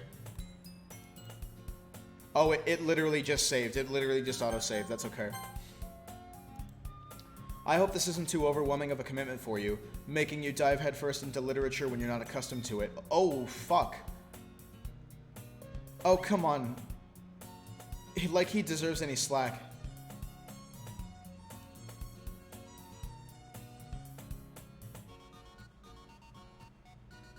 Guys, is the room tilting? I feel like either I'm having vertigo right now or the room is slowly tilting. I don't know if you just plan to come here to hang out or what, but if you don't take us seriously, then you won't see the end of it. Oh shit, she's in front of the fucking word thing. And the music just dropped a half note. Okay. Well, that's fucking weird. I really feel like the room is tilting. Something is off. You guys see it too, right? Like, I think it's really obvious now. Manga is literature. She swiftly defeated Natsuki, plops back into her seat. I'm sorry, Fabio. We'll make sure to put your comfort first, okay? Yuri shoots Natsuki with a disappointed gaze. Anyway, now that you're in the club and all, perhaps you might have an interest in picking up a book to read? Well, I can't really say no either way. Like you said, I'm in the club now, so it only feels right for me to do something if you ask. Like that if you ask. Is Yuri getting bigger? Like, is Yuri getting bigger and the room's tilting? Yeah, Yuri is growing. I can see it in the corner of my screen. She's growing. I didn't mean it like that. If you don't really want to, then forget I said anything. No, it's not that, Yuri. I want to try and be a part of this club. So even if you... Okay, the music is out of key. So even, if I don't read often, I'd be happy to pick up a book if you wanted me to. Are you sure? I just felt like, well, as vice president and all, that I should be helping you get started on something you might like. Yuri reaches into her bag and pulls out a book. I didn't want you to feel left out, so I picked out a book I thought you might enjoy. It's a short read, so it should keep your attention even if you don't usually read. And we could, discuss it if you wanted. This is how is this girl accidentally being so cute? She even picked out a book she thinks I'll like, despite me not reading much. Yuri, thank you. I'll definitely read this. I enthusiastically take the book. Phew. If I just leave this here for hours, will she, like, grow into the full size of the screen? I feel so off right now. Well, you can read it at your own pace. I look forward to hearing what you think. Oh, fuck. Everything just snapped. Now that everyone's settled in, I expect Monica to kick off some scheduled activities for the club. But that doesn't seem to be the case. Yuri's face is already buried in the book, and I can't help but notice her intense expression, like she was waiting for this chance. Meanwhile, Natsuki is rummaging around in the closet. I'm really curious to talk to Yuri a little bit more, but at the same time I would feel bad for distracting her from her reading. I catch a glimpse of the cover of her book. It looks like she's reading the same book that she lent to me. More than that, it seems to be that she's on the first few pages. Crap. I think she noticed me looking at her. She sneaks another glance at me, and our eyes lock for a split second. But that only makes her hide her face deeper in the book. Sorry, I was just spacing out. I mutter this, sensing I made her uncomfortable. Oh, it's fine. If I was focused, then I probably wouldn't have noticed in the first place. But I'm just rereading a bit of this, so... That's the book you gave me, right? Mm-hmm. Oh, her eye. Her eye. Her eye. Her fucking eye. When did it start doing that? Why is it floating off of her face? Oh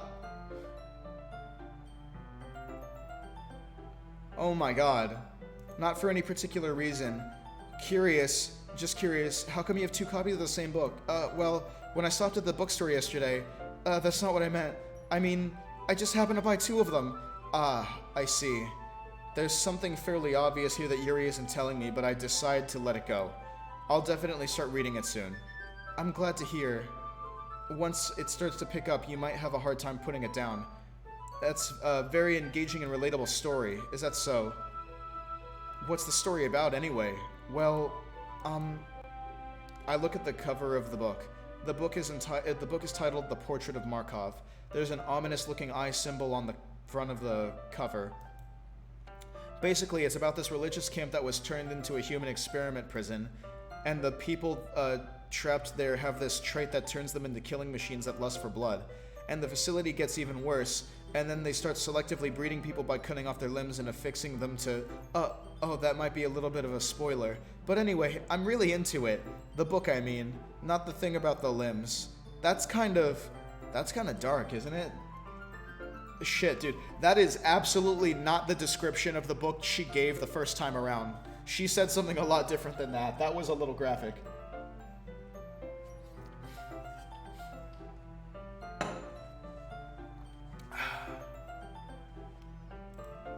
Yuri made it sound like it was going to be a nice story, but so that dark turn came out of nowhere.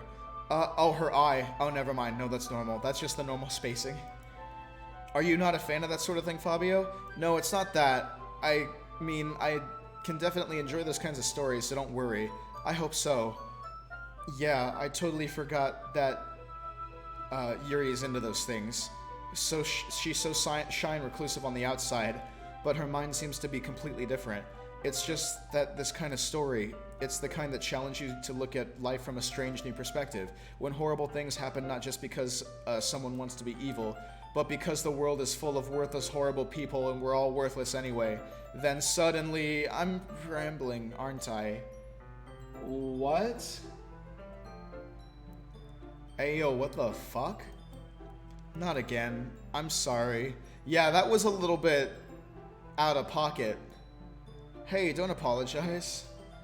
I haven't lost interest or anything. Well, I guess it's alright then.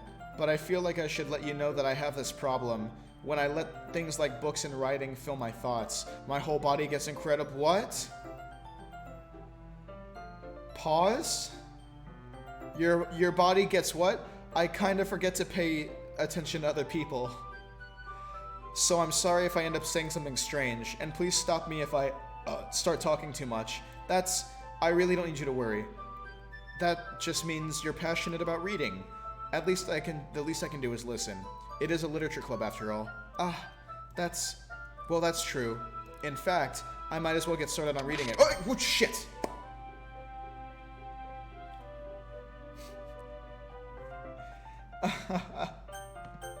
That legitimately scared me. I mean, you don't have to, but... what are you saying? Let me just get the book. I quickly retrieved the book that I had put into my bag. Alright, it's fine if I just sit here, right?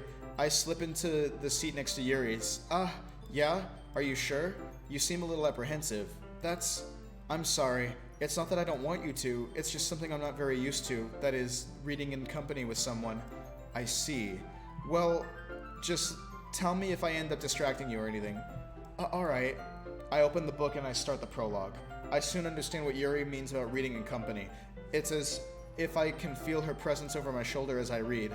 It's not a particularly bad thing, maybe just a little distracting, but the feeling is somewhat comforting. Yuri is in the corner of my eye. I realize that she's not actually looking at her own book. I glance over. It looks like she's reading from my book instead. Sorry, I was just bathing in the feeling of your body heat. No, Yuri, you ain't slick with that one. I read that one just fine. Something's wrong with this girl. Something's going on with Yuri, people. Whew, you sure apologize a lot, don't you? I do? I don't really mean to. So, I'm flattered. If that's the way you feel, then by all means. Here, this should work, right? I slide my desk up against Yuri's, then hold my book between the two of them. I suppose so. Yuri timidly closes her own copy. Once we each lean in a bit, our shoulders are almost touching. It feels like my left arm is in the way, so instead I use my right hand to hold the book open. I guess this makes things kind of difficult to turn to the page. Here.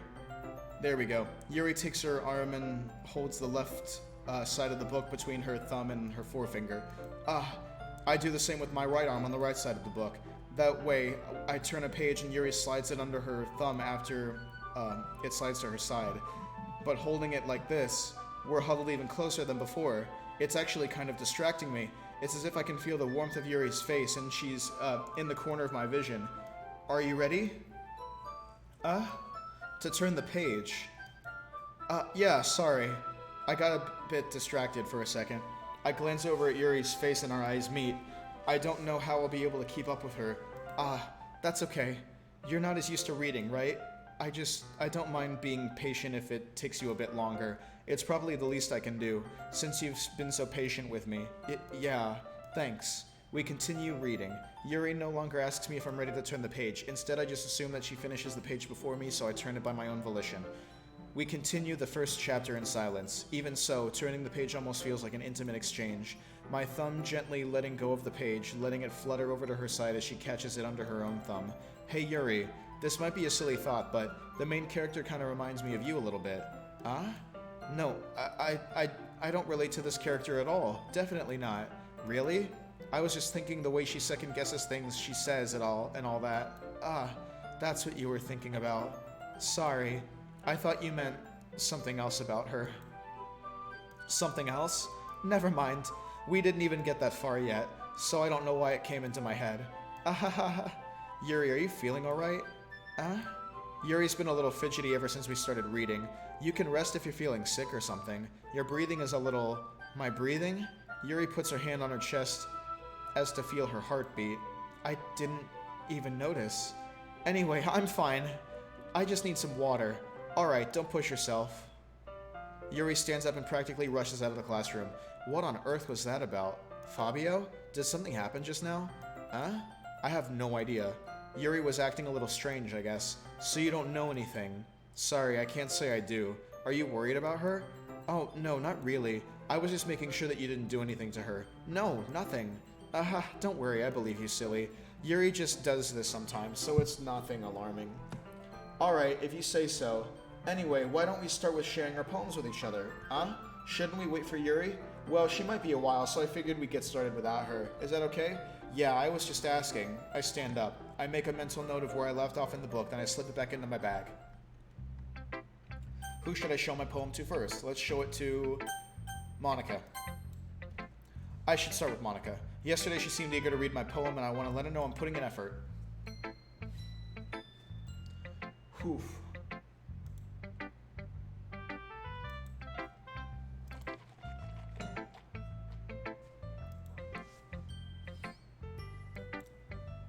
If you ever have any suggestions for the club, like new activities or things we can do better, I'm always listening. Don't be afraid to bring things up, okay? Alright, I'll keep that in mind. Of course I'll be afraid to bring things up. I'm much better off just going with the flow until I'm more settled in. Anyway, want to share your poem with me? It's kind of embarrassing, but I guess I have to. Don't worry, Fabio. We're all a little embarrassed today, you know? But that sort of barrier that we'll all learn to get past soon. Yeah, that's true. I hand Monica my poem. Great job, Fabio. I was going ooh in my head while reading it. It's really metaphorical. I'm not sure why, but I didn't expect you to go for something so deep. I guess I underestimated you. It's easiest for me to keep everyone's expectations low. That way, it always counts when I put in some effort. That's not very fair. Well, at least it worked anyway. You know that Yuri likes this kind of writing, right? Writing that's full of imagery and symbolism. Something that Yuri's mind is just totally detached from reality. I don't mean that like it's a bad thing though, but sometimes I get the impression that she's just totally given up on people. She spends so much time in her own head that it's probably much more interesting space for her. But that's why she gets so happy when you treat her with a lot of kindness. I don't think she's used to being indulged like that. She must be really starved for social interaction, so don't blame her for coming on a little strongly. Like earlier, I think if she gets too stimulated, she ends up withdrawing and looking for alone time. Suddenly, the door opens. Yuri, I'm back. Did I miss anything? Not really. Well, we all started sharing our poems with each other. Already? I'm sorry for being late. No need to apologize.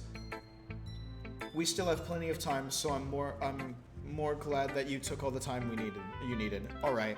Thanks, Monica. I suppose I should go get my poem now. Anyway, do you want to read my poem now? Don't worry, I'm not very good. You sound pretty confident for someone who claims to not be very good. Well, that's because I have to sound confident. That doesn't mean I always feel that way, you know? I see. Well, let's read it then. Okay. Hole in the wall. But he wasn't looking at me. Confused, I frantically glanced at my surroundings. This feels like a continuation of the first poem of hers that we read. Because that poem ended saying that he wasn't looking in but looking out or something like that. But my burned eyes can no longer see color. Are there others in this room? Are they talking? Or are they simply poems on flat sheets of paper? The sound of frantic scrawling playing tricks on my ears? The room begins to crinkle, closing in on me. The air I breathe dissipates before it reaches my lungs. I panic. There must be a way out. It's right here. It's right there. He's right there. Swallowing my fears, I brandish my pen. Ooh.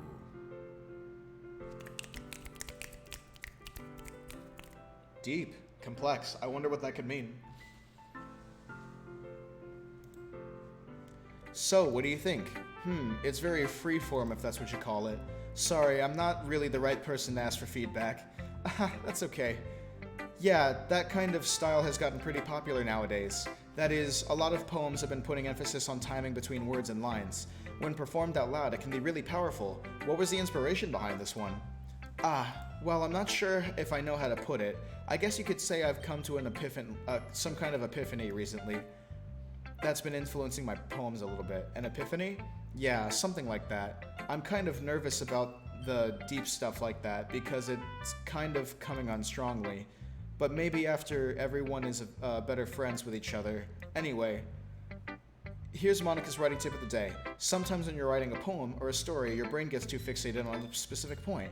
If you try so hard to make it perfect, then you'll never make any progress. Just force yourself to get something down on paper and then tidy it up later. Another way to think about it is this. If you keep your pen in the same spot for too long, you'll just get a big dark puddle of ink. So just move your hand and go with the flow. That's my advice for today. Thanks for listening. Thanks, Monica. Now let's share with Natsuki.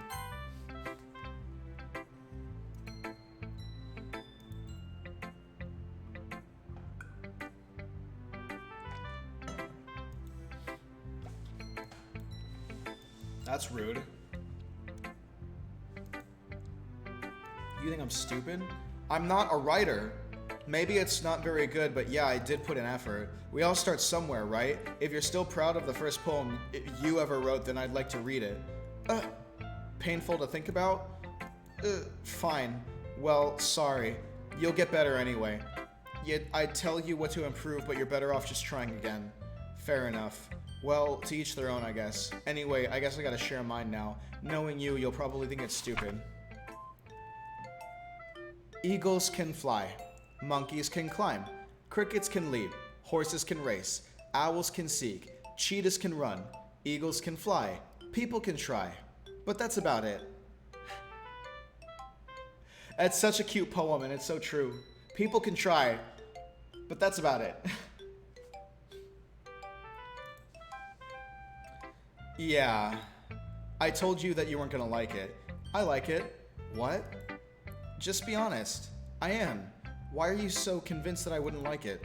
Well, because everyone in high school thinks that writing has to be all sophisticated and stuff, so people don't take my writing very seriously. But isn't the point of poems for people to express themselves? Your writing style, wouldn't make your message any less valid. Yes, exactly. I like when it's easy to read but hits you hard. Like in this poem, seeing everyone around you do great things can be really disheartening, so I decided to write about it. Yeah, I understand. But the other nice thing about simple writing is that it puts more weight on the wordplay.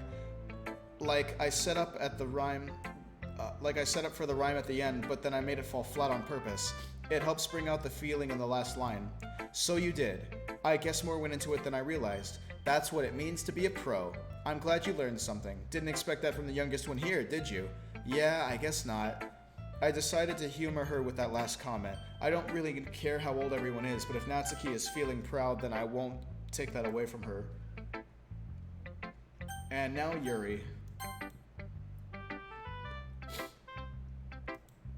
As Yuri reads my poem, I notice her eyes lighten. Exceptional. What was that? Did I just say that out loud? Yuri covers her mouth, then ends up covering her whole face. He's going to hate me. You really didn't do anything wrong, Yuri. I guess you're right. What am I getting so nervous for? Yeah, what are you getting so nervous for? Yuri takes a breath. So, what kind of writing experience do you have? Your use of imagery and metaphors indicates you've written a lot of poetry before. Really? Wow, that's a huge compliment coming from you. This is actually my first time, really. Huh? Yuri stares at me blankly and then looks at my poem again. Well, I know that. I just meant, Yuri trails off, unable to find an excuse. She traces her fingers along the words in the poem as if breaking it down more thoroughly. Yeah, okay. This is the reason I was able to tell. It's just that there are specific writing habits that are usually typical of new writers. And I have been through that myself. Having been through that myself, I kind of learned to pick up on them. I just think the most noticeable thing I recognize is that in new writers is that they try to make their style very deliberate.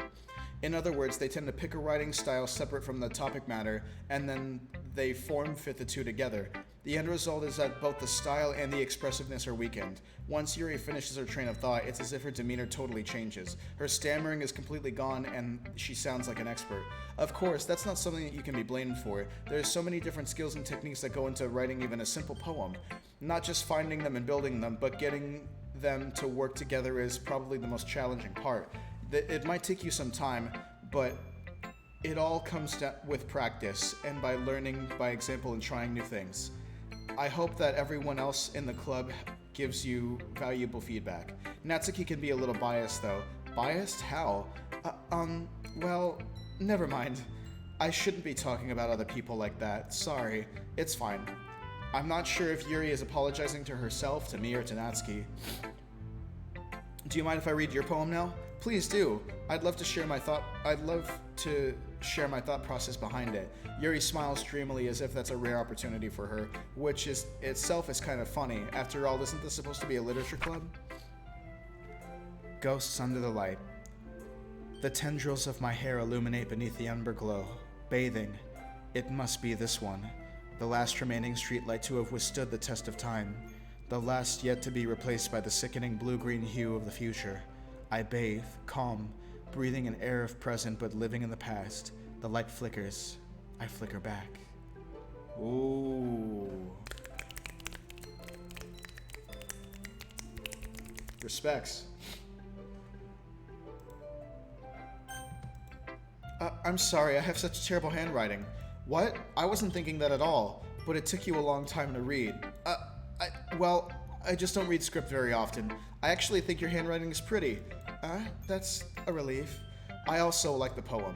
Even though it's short, it was really descriptive. It wasn't too short. I usually write longer poems. Not at all. I'm really glad you like it. I'll be honest. Since it's our first time sharing, I wanted to write something a little more mild. Something that's easy to digest, I suppose. Are you into ghosts, Yuri? Actually, the story isn't about ghosts at all, Fabio. Really? I must have totally missed the point. Well, I suppose you did only glance over it after all. But remember that poets often express their own thoughts, feelings, and experiences in their work. They usually do more than tell a simple story or paint a picture. In this case, perhaps the subject of the poem is only being symbolically compared to a ghost, lingering in the last remaining place of comfort, unable to let go of the past, and soon to be left with nothing. That's a lot more solemn, putting it that way. I haven't even thought of that. That's impressive. It's nothing, really. Yours was impressive too, so... Nah. If anything, I could probably learn a thing or two from you. You think so? Yeah, of course. You know, I was really nervous about doing all this, but in the end I enjoyed it. I'm going to keep doing my best for you, Fabio. Me too. Aw, how sweet. Phew. I guess that's everyone. I glance around the room. That was a little more stressful than I anticipated. It's as if everyone is judging me for my mediocre writing abilities. Even if they're being nice, there's no way my poems can stand up. Do you guys hear that? That threw me off, I'm sorry. Oh wow, now you're just gonna pretend like the music didn't just do that? Oh my god. I guess that's what I ended up getting myself into. Across the room, Monika's writing something in her notebook. My eyes land on Natsuki and Yuri. They gingerly exchange sheets of paper, sharing their respective poems. As they read in tandem, I watch each of their expressions change. Oh, okay, so this is the fight that they got into in, like, the last playthrough, like, in the original game file. Natsuki's eyebrows furrow in frustration. Meanwhile, Yuri smiles sadly. What's with this language? Did you say something? No, it's nothing. Natsuki dismissively returns the poem to the desk with one hand. I guess you could say it's fancy. Thanks. Yours is cute. Cute? Did you completely miss the symbolism or something? It's clearly about the feeling of giving up. How can that be cute? I know that. I just meant the language, I guess. I was trying to say something nice. You mean you have to try that hard to come up with something nice to say? Thanks, but it really didn't come out nice at all. Well, I do have a couple suggestions. If I was looking for suggestions, I would have asked someone who actually liked it. Which people did, by the way. Monika liked it, and Fabio did too. So based on that, I'll gladly give you some suggestions of my own. First of all, excuse me, I appreciate the offer, but I've spent a long time establishing my writing style. I don't expect it to change anytime soon, unless of course I come across something particularly inspiring, which I haven't yet. And Fabio liked my poem too, you know. He even told me he was impressed by it. Natsuki suddenly stands up. Oh? I didn't realize you were so invested in trying to impress the new member, Yuri. That's not what you're just... Yuri stands up as well. Maybe you're just jealous that Fabio appreciates my advice more than he appreciated yours. Huh? And how do you know he didn't appreciate my advice more? Are you that full of yourself? No. If I was full of myself, I would deliberately go out of my way to make everything I do overly cutesy. Well, you know what? I wasn't the only one whose boobs magically grew a size bigger as soon as Fabio started showing up. Natsuki! Natsuki, that's a little... This doesn't involve you. Taking out your own insecurities on others like that. You really act as young as you look, Natsuki. Me? Look who's talking, you wannabe edgy bitch. Whoa! Edgy! Sorry, but my lifestyle is too much for someone of your mental age to comprehend. See? Just saying that improves my point. I can't focus, guys. Most people just learn to get over themselves after they graduate middle school, you know. If you want to improve anything, then stop harassing others with your sickening attitude. You think you can counterbalance your toxic personality by dressing and acting cute? The only thing cute about you is how hard you try. Whoa, be careful or you might cut yourself on that edge, Yuri. Oh, my bad, you already do, don't you? Did you just accuse me of cutting myself? What the fuck is wrong with your head? Yeah, go on. Let Fabio hear everything you really think. I'm sure he'll be head over heels for you after this. Suddenly, Yuri turns toward me as if she just noticed I was standing there. Fabio, she's just trying to make me look bad. That's not true. She started it. How did I get you? What the?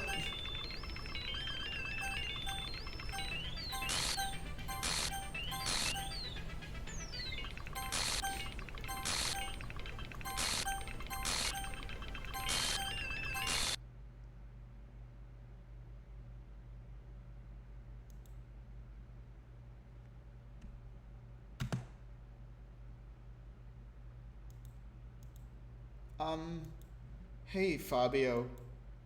Why don't we step outside for a little bit, okay? Sorry about that. They really shouldn't have tried to get you involved. It's probably better for us to stay out of this. We'll go back inside once they're done yelling. Some president I am, right? I can't even confront my own club members properly. I just wish I was able to be a little more assertive sometimes, but I never had it in me to put my foot down against others. You understand, right? Anyway, if this makes you want to spend less time with the others, then that's fine, but I'd be happy to spend time with you instead. Suddenly, Natsuki runs out of the room. Oh. Damn. Yuri must have really put the wordplay on her ass. Listen, I already know that Yuri's got bars. You can't try to flame Yuri because she's gonna come at you. Bro, she probably out here talking about Natsuki being a little ass boy.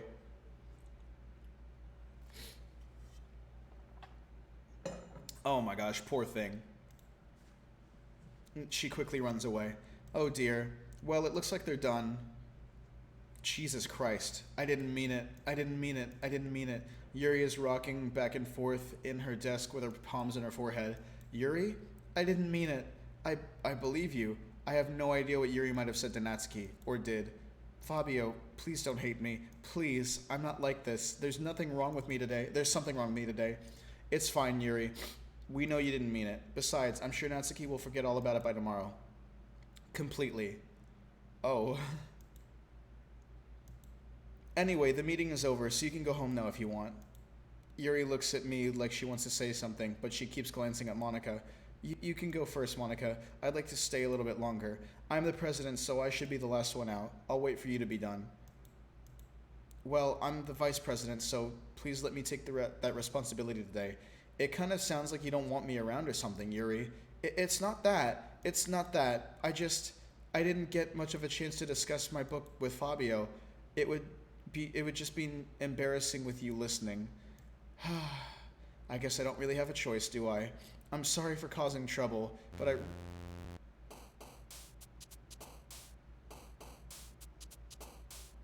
Okay.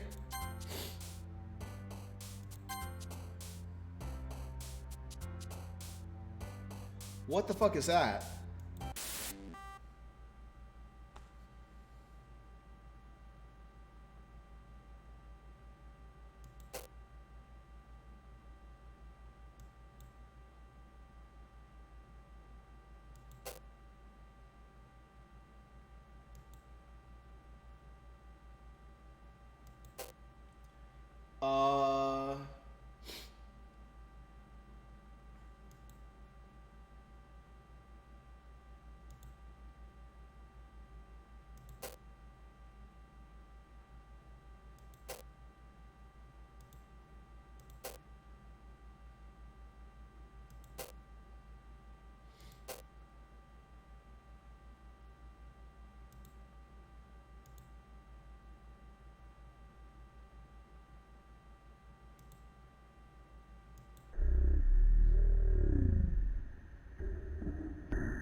I didn't like that.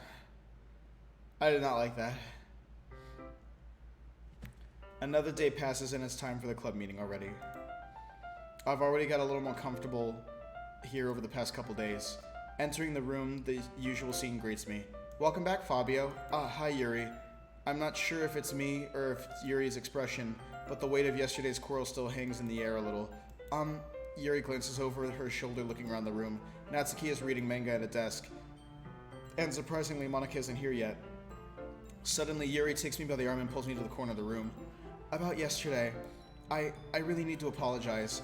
Nothing like that has ever happened before, and something just came over me, I guess. I wasn't acting mentally sound. Please don't think we were usually like this. It's not just me, but Natsuki as well. Yuri, I'm happy that you were considerate and apologized. You don't have to worry too much. Even though I've only been here a couple days, I could tell something was off yesterday. Maybe we were just a little extra sensitive because it was our first time sharing poems. But whatever it was, it didn't make me think any less of you. I already decided that there's no way you can be a bad person. And now that you're apologizing, I know you really didn't mean it. Fabio, don't say those kinds of things so frankly. It's making me a little too happy. I'm really glad that you're such an understanding person, and I'm really glad that you joined this club. Everything is a little bit brighter with you around, and, sorry, what am I saying now? Have you guys seen Monica? No, I haven't. I was also kind of wondering where she was. Man, Yuri, I'm guessing you haven't either. Yuri is clearly taken aback by how calmly Natsuki is addressing her. No, I haven't. Oh, jeez, this isn't like her at all. I know this is stupid, but I can't help but worry a little bit. What? Why are you looking at me like that? Natsuki, about yesterday, I just wanted to apologize. I promise I didn't mean any of the things I said. I'll do my best to stay under control from now on. So, Yuri, what the heck are you talking about? Did you do something yesterday? Jeez. Whatever's on your mind, I'm sure it was nothing. I don't even remember anything bad happening. You're the kind of person who worries too much about the little things, you know? But I'll accept your apology anyway if it helps you feel better about it. Besides, it's kind of nice to hear, since I was always afraid you secretly hated me or something like that. No, not that at all. I don't hate you. Well, you're kind of weird, but I don't hate you either. Natsuki turns to me. You're still on trial, though. Hey! Suddenly, the door swings open. Sorry, super sorry. There you are. I didn't mean to be late. I hope you guys weren't worried or anything. Nah, well, Natsuki was. I was not. What took you so long anyway? Well, my last period today was study hall. To be honest, I kind of just lost track of time. That makes no sense, though. You would have heard the bell ring at least. I must have not heard it since I was practicing piano.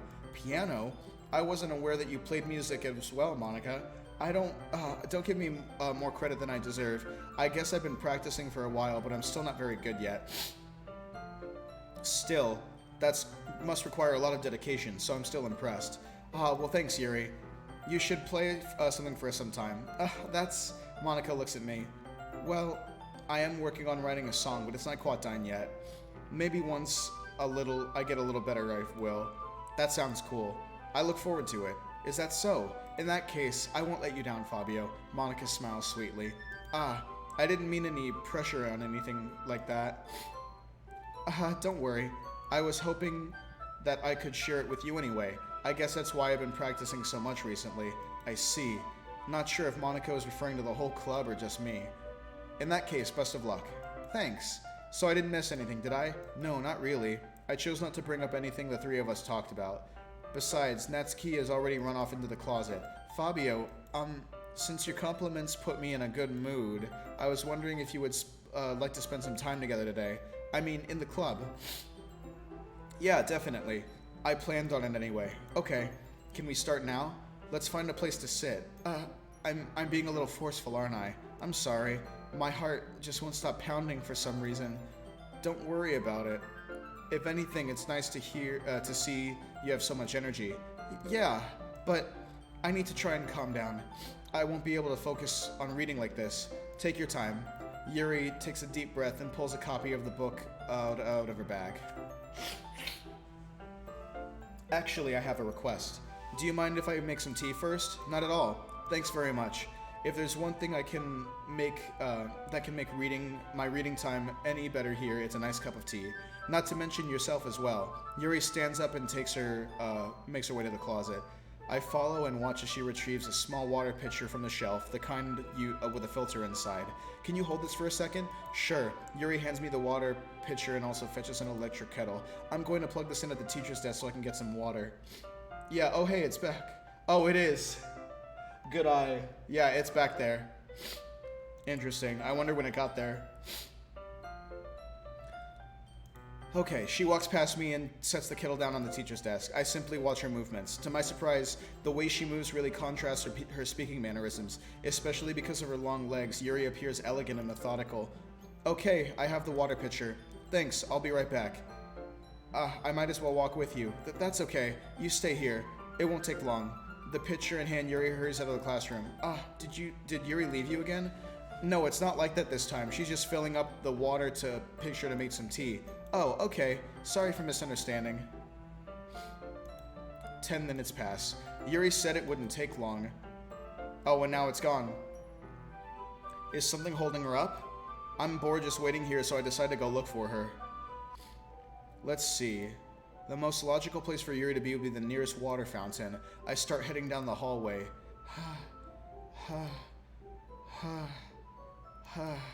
What's that noise?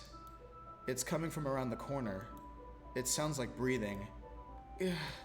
A sharp inhale, like someone is sucking air through their teeth. Are they in pain?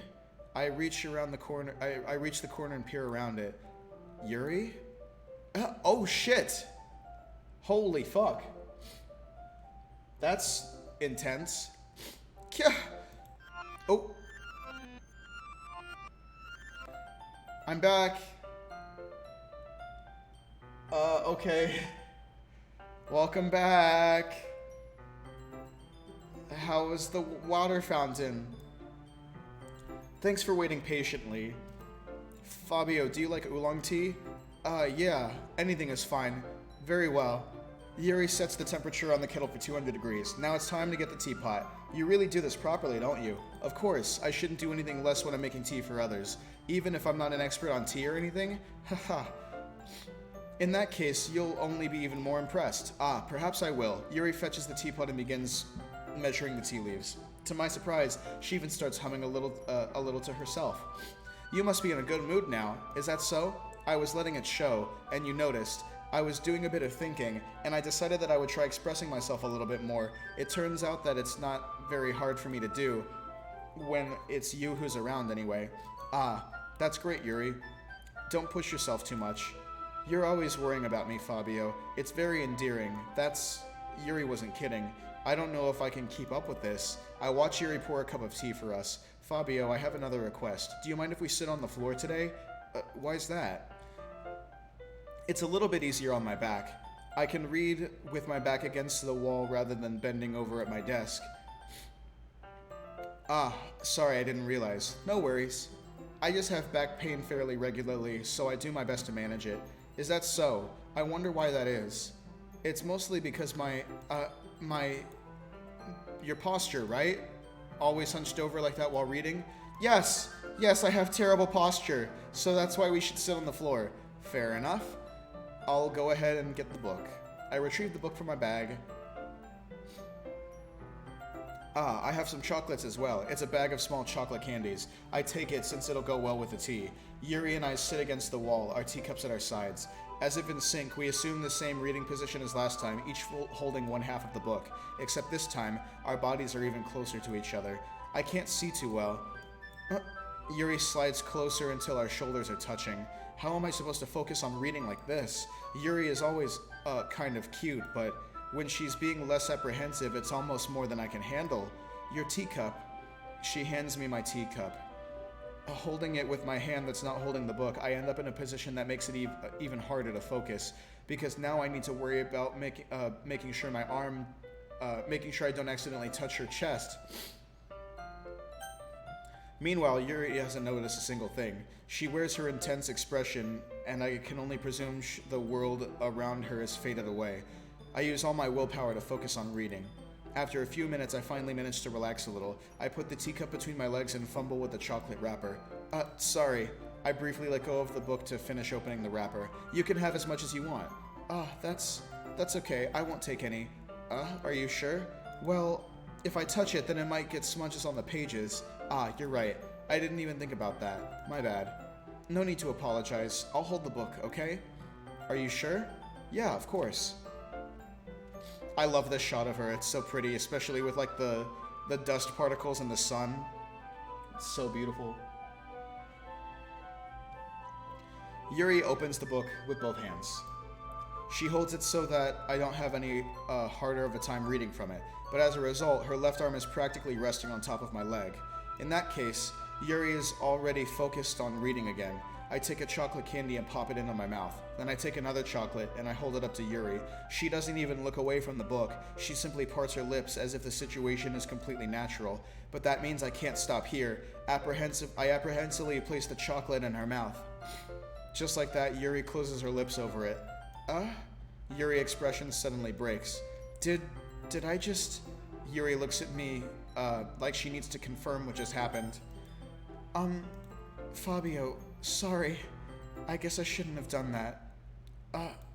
Yuri starts to breathe heavily. Ayo, why did the music stop?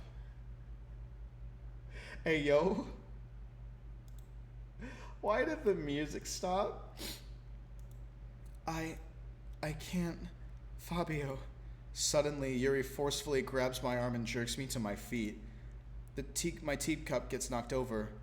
Fabio, my heart won't stop pounding, Fabio.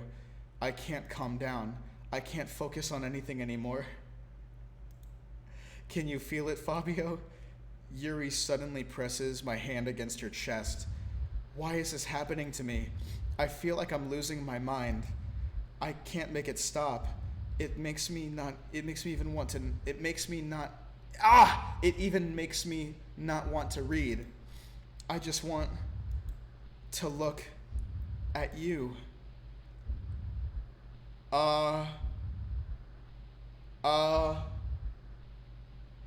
Hello?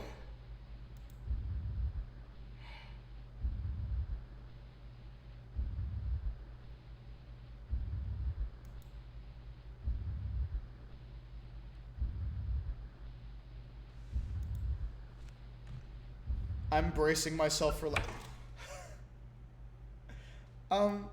it's time to share our poems. What the fuck was that? Da da da.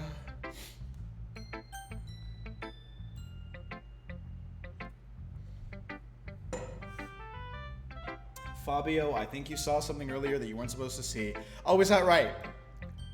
I didn't want to have to tell you this, but I don't have a choice. It's getting kind of dangerous for you to spend time with Yuri. I don't know why, but she seems pretty easily excitable when she's around you, which shouldn't be a problem in itself. But when Yuri gets too excited, she finds a place to hide and starts cutting herself with a pocket knife.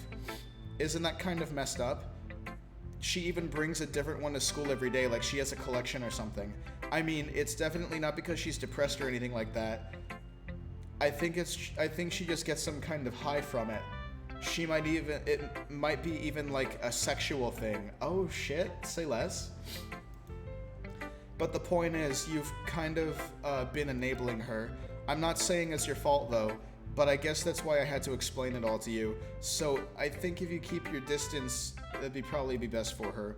While you're at it, don't be too shy to spend a little more time with me. To put it lightly, I at least have it together in the head, and I know how to treat my club members. But anyway, you want to read my poem now? I like the way this one turned out, so I hope you do too.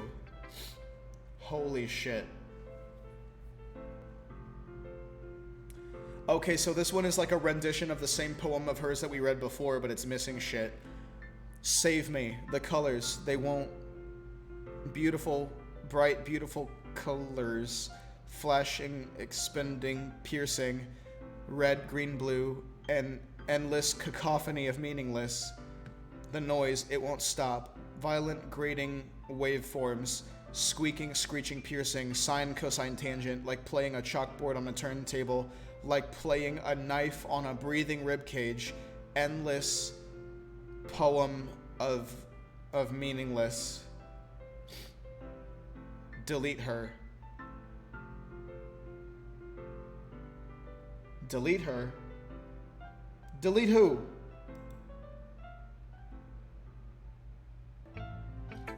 Sorry, I know it's kind of abstract. I'm just trying to, well, never mind. There's no point in explaining. Anyway, here's Monica's writing tip of the day. Sometimes you'll find yourself racing to facing a difficult decision. When that happens, don't forget to save your game. You never know when Who am I talking to? Can you hear me? Can you tell me you can hear me? Anything.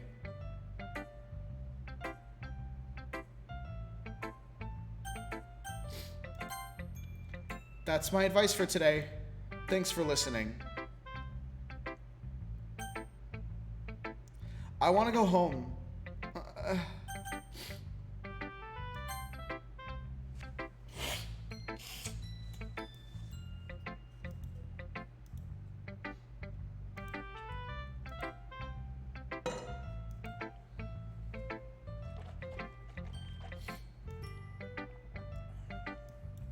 Why are you even in this club, Fabio?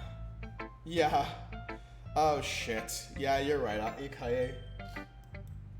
Honestly, I thought getting a new club member would help everyone get more involved together, not exclude each other even more. Not that, this is such a stupid activity anyway. Look, I'm not in a good mood today and I really just don't feel like talking right now. Please go away. Damn. Okay. Let's talk to Yuri, I guess. Hey, I've been waiting for this. Let's see what you've written. Oh no! Oh no!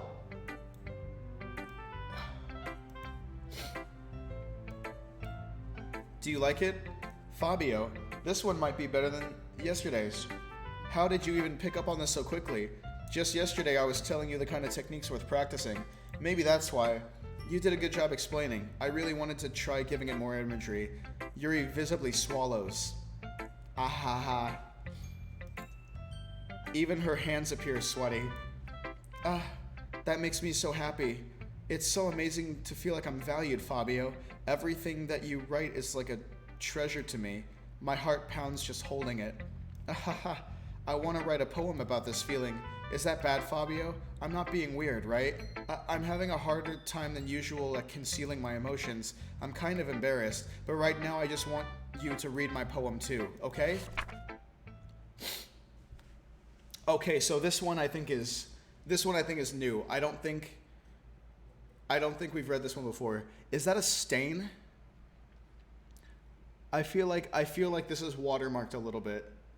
I see like erasure marks, but there's like some kind of darkening in this area. I'm tracing it with my mouse. Hang on a second. I'll read this as soon as fuck. I think my allergies are starting to act up again. If I sneeze anymore, I'm sorry. You don't have to repeatedly say bless me because I will sneeze more. I think it's the changing of the temperature in combination with me doing all of this reading. Okay. Wheel. Oh God. A rotating wheel. Turning an axle. Grinding. Bolt head. Linear gearbox. Falling sky. 7 holy stakes, a docked ship, a portal to another world, a thin rope tied to a thick rope, a torn harness, parabolic gearbox, expanding universe, time controlled by slipping cogwheels, existence of God, swimming with open water in all directions, drowning, a prayer written in blood, a prayer written in time devouring snakes with human eyes, a thread connecting all living human eyes, a kaleidoscope of holy stakes, exponential gearbox, a sky of exploding stars, God disproving the existence of God, a wheel rotating in 6 dimensions, 40 gears and a ticking clock, a clock that ticks 1 second for every rotation of the planet, a clock that ticks 40 times every time it ticks every second time, a bolt head of holy stakes tied to the existence of a docked ship to another world, a kaleidoscope of blood written in clocks, a time-devouring prayer connecting a sky of 40 gears and open human eyes in all directions, breathing gearbox, breathing bolthead, breathing ship, breathing portal, breathing snakes, breathing god, breathing blood, breathing holy stakes, breathing human eyes, breathing time, breathing prayer, breathing sky, breathing wheel. I think she's trying to tell me something, you guys. I really feel like she's trying to tell me something. It doesn't really matter what it's about. My mind has been a little hyperactive lately, so I had to take it out on your pen. That is, a pen fell out on your backpack yesterday, so I took it home for safekeeping, and I just really like the way that it writes, so I wrote this poem with it, and now you're touching it. I'm okay. What did I just... can we pretend this conversation never happened? You can keep the poem, though. You've unlocked a special poem. Would you like to read it? Gee, I don't know. I can't convince myself to go to therapy when I'm the happiest I've ever been. I'd rather keep this up until I blow my cover and someone takes me to the emergency room.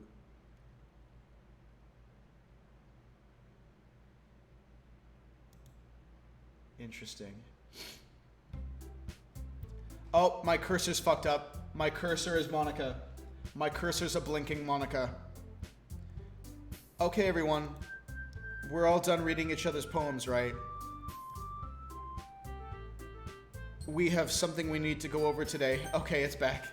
So if everyone could come sit at the room.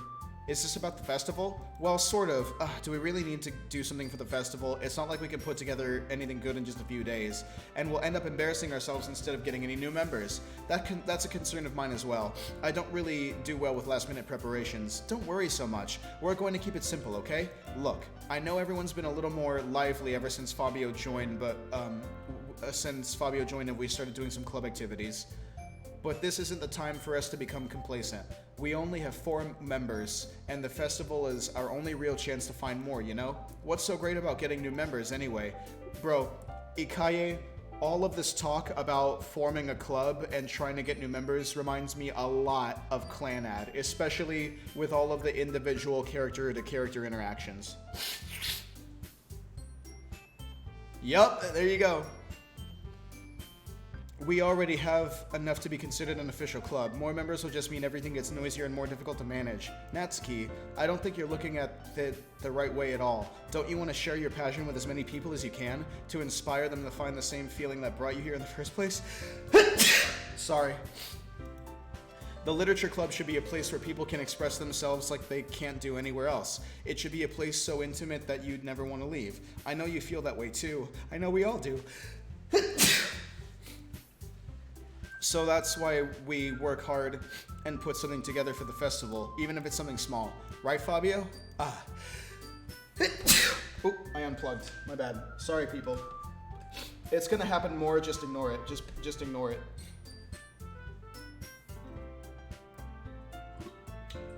You know what? Maybe if I occupy my mouth and stimulate my brain by eating something, I won't sneeze. Call me Mr. Brightside. Yeah, my nasal passages are draining. So this is like allergy season for me now.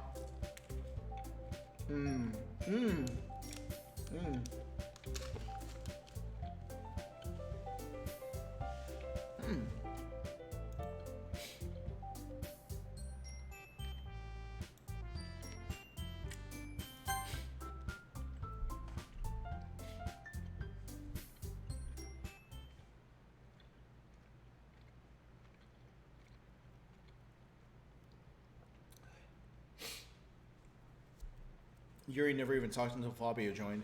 As for me, I just like it better here than I do at home.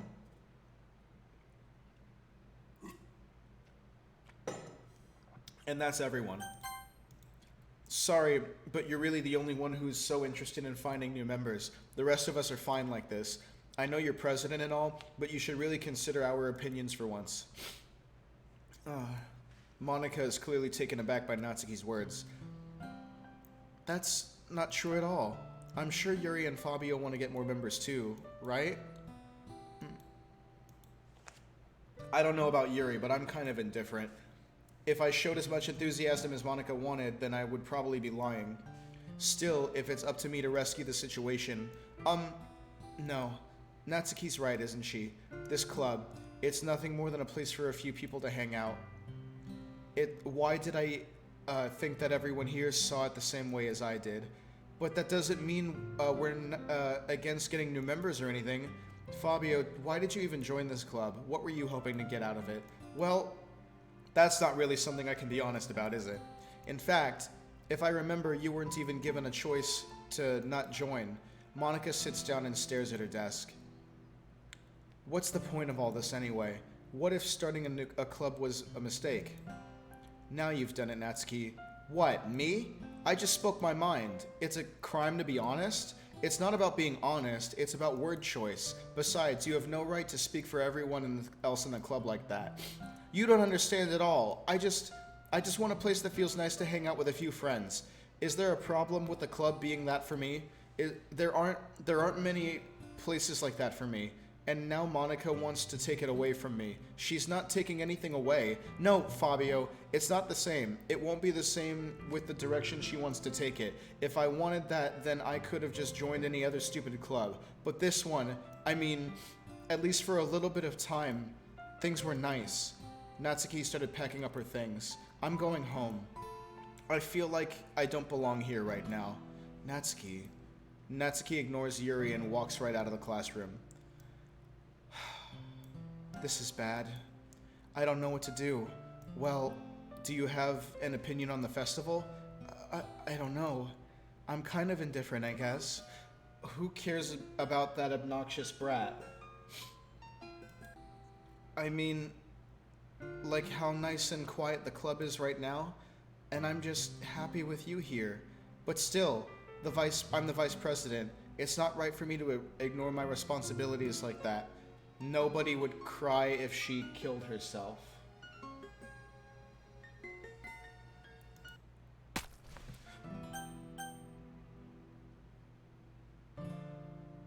I should do my best to consider everyone's perspective and make the decision that's right for the club. But what about you, Fabio? What do you want to get out of this club? Yuri repeats the same question as Monica. I decide to give an indirect answer. Giving an indirect answer is better than nothing. I think the most important thing for this club is for everyone to get along, and for the club to provide something that you can't get anywhere else. I don't think it's about how many members, rather than the quality of each member. That's what will end up making the literature club a special place. I see. Bro, a few Skittles and I just stopped sneezing. I really agree with you. Each member contributes their own qualities in a special way. With each change in members... I don't know why I thought I just saw her eye roll down her cheek. With each change in members, the identity of the club as a whole will change too. I don't think that's necessarily a bad thing. Stepping out of your comfort zone... Oh, her eye is bleeding. I am seeing... I'm not fucking crazy. Yeah. Jesus. So if you would like to help Monica with the festival, then I'm on your side as well. Alright. Well, maybe we can talk to Natsuki tomorrow. Oh. Whoa, I saw a flash frame of something. Yuri nods. Hey, Yuri. I know things are a little awkward yesterday, but I feel like you deserve to know that I still think you're a wonderful vice president, and also a wonderful friend. Monica, I want to do everything I can to make this the best club ever, okay? Me too. Yeah, let's all go home for today. We'll talk about the festival tomorrow. Okay, I look forward to it. Shall we go, Fabio? Please don't take this the wrong way, but I'm going to chat with Fabio a little bit before we leave. Just to see what he thinks of his time here and all that. It's important to me as a president. Yuri looks a little troubled, but she doesn't protest. Okay, I trust your judgment, Monica. In that case, I'll see the two of you tomorrow. See you tomorrow. Monica waves as Yuri exits the classroom. Phew. Things have been a little bit hectic lately, haven't they? Fabio, I just wanted to make sure you're enjoying your time at this club. I would really hate... Why is it getting dark? I would really hate to see you unhappy. I feel kind of responsible for that as president, and I really do care about you, you know? I don't like seeing the other girls give you a hard time. With how mean Natsuki is and everything, and Yuri being a little bit, you know, ahaha, sometimes I feel like you and I are the only real people here. You know what I mean? But it's weird because in all the time you've been here, we've hardly gotten to spend any time together. I mean, I guess it's technically only been a couple days. Sorry, I didn't mean to say something weird. There are just some things I've been hoping to talk with you about. Things I only know you could only stand. You can only stand. Wait, not yet. No, stop it. Why did it fade like that? Oh my gosh. Okay. More Yuri words. We're going the Yuri route.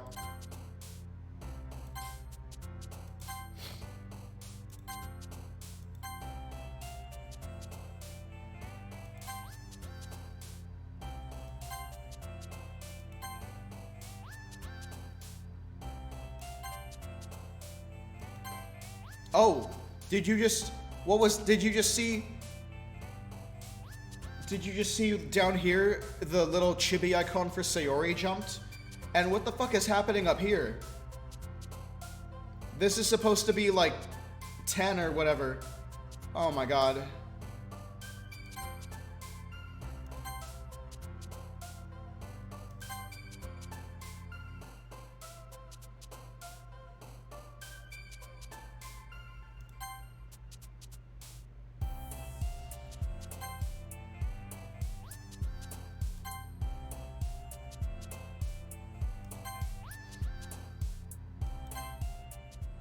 Oh my god.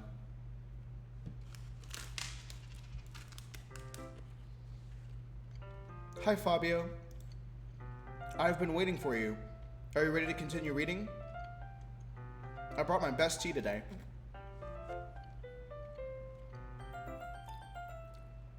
Monica, I told you not to... is she really late again? Inconsiderate as usual, Natsuki. Excuse me? Must you always interrupt my conversations with your incessant yelling? What are you talking about? Why do you say that like I do it on a regular basis or something? I just wasn't paying attention, okay? I'm sorry. Seriously, what's gotten into you lately? Me? Nothing. Is it really that bad? See, it is something. I'll get over it. It's not even anything noteworthy. I've just been feeling a little on edge lately. Anyway, we don't need to talk about it. Well, I feel like I needed to bring it up. It's not like I really care or anything. Oh man, I'm the last one here again. Well, Fabio just walked in too. You were practicing piano again? Yeah. You must have a lot of determination, starting this club and still trying to make time for piano. Well, maybe not determination, but I guess passion. It motivates me to work hard for the festival and, Right. I forgot. About that, Natsuki. We were all talking yesterday, and, well, we decided that we would like to support the festival as well. However, I understand how you feel about not wanting the club to change. I think we all kind of feel that way. So as long as we all work together in this club, as long as we're all working together, this club will never become something we don't want. Also, if you help us out with the festival, then I'll buy you a new manga.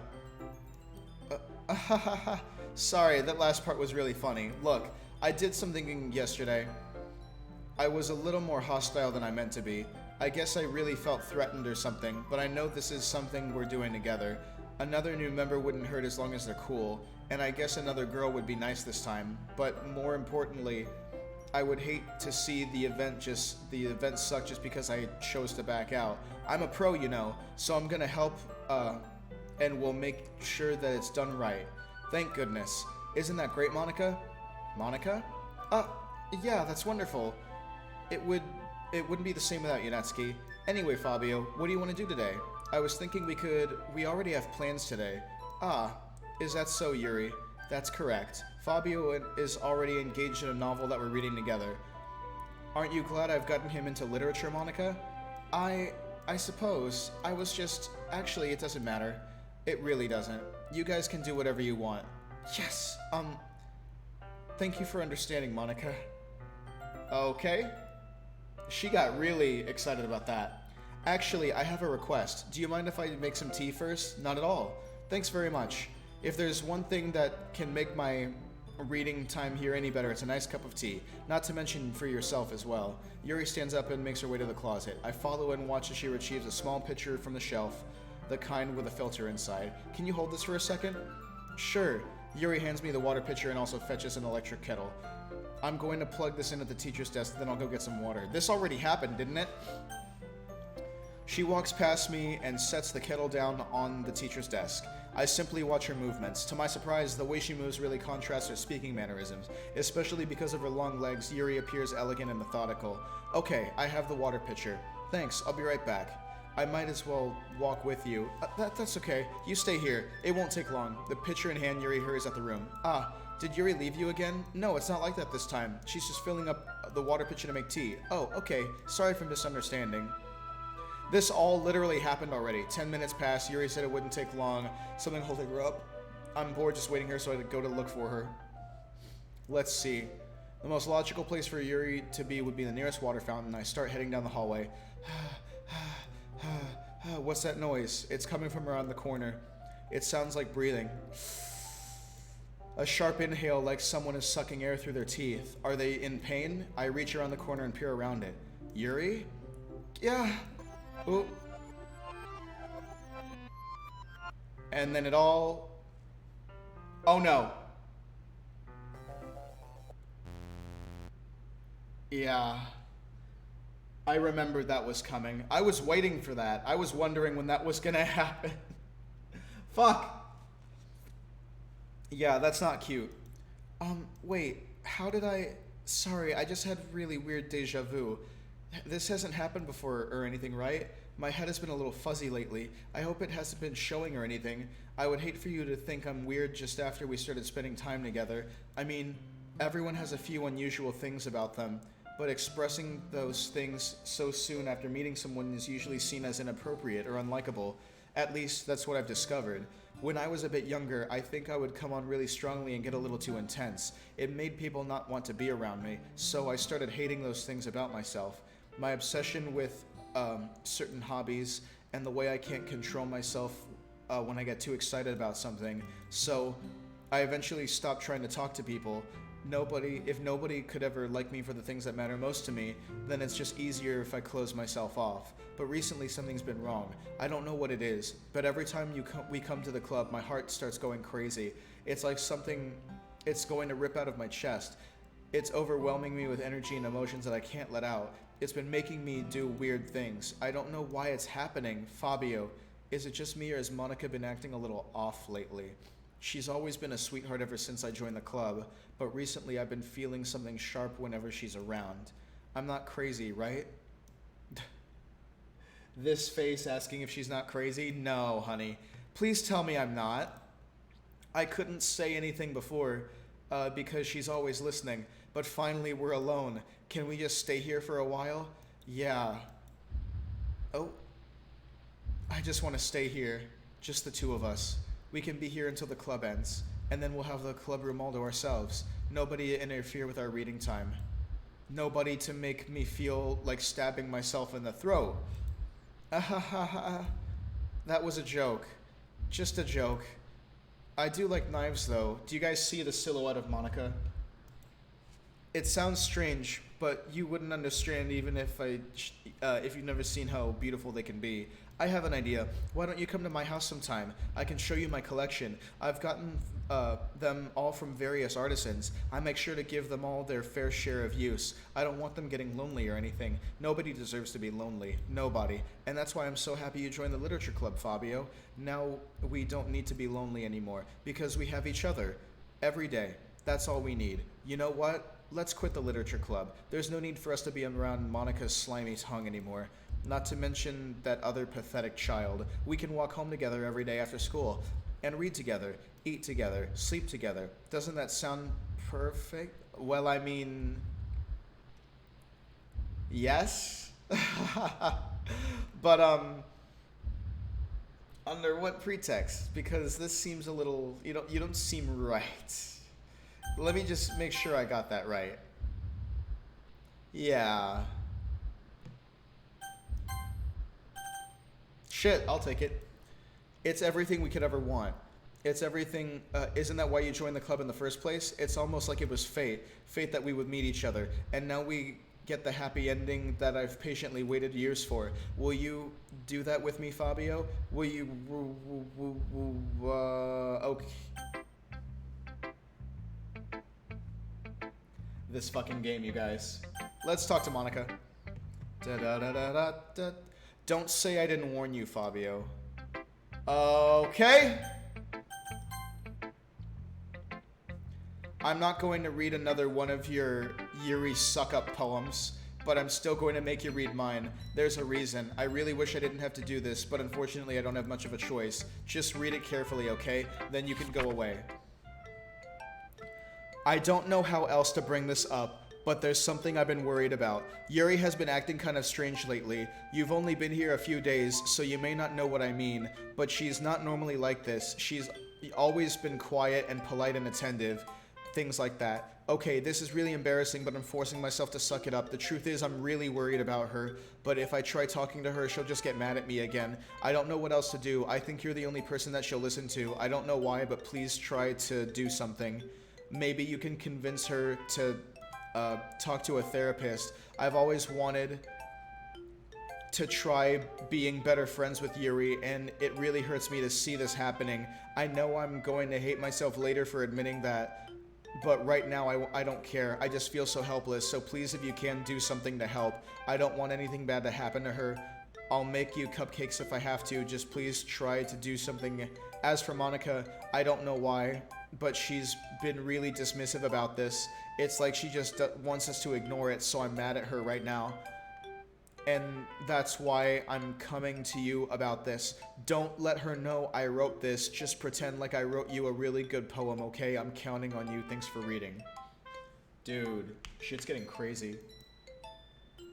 Oh. I changed my mind. Ignore everything you just read. There's no point in doing anything. It's Yuri's own fault that she's so unlikable. Can you hear me, Fabio? If you would just spend more time with Monica, all these problems would go away. Yuri and I are too messed up for someone as wonderful as you. Just think of Monica from now on. Just Monica. Just Monica. Just Monica. Just Monica. Just Monica. Just Monica. Let's talk to Yuri now. Oh my god. Oh no. Oh no. Is this when it happens? Finally. Yuri holds my poem to her face and takes a deep breath. I love it. I love everything about it. Fabio, I want to take this home. Will you let me keep it, please? Sure, I don't care.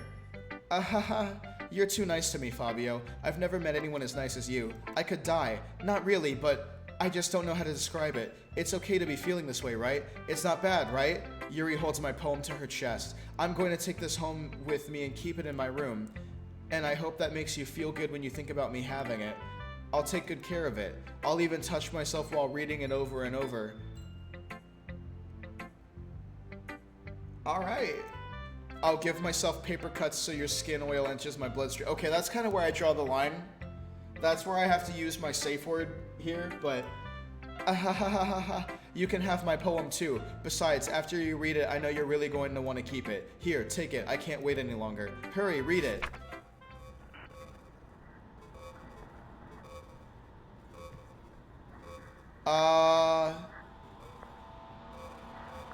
Is this P?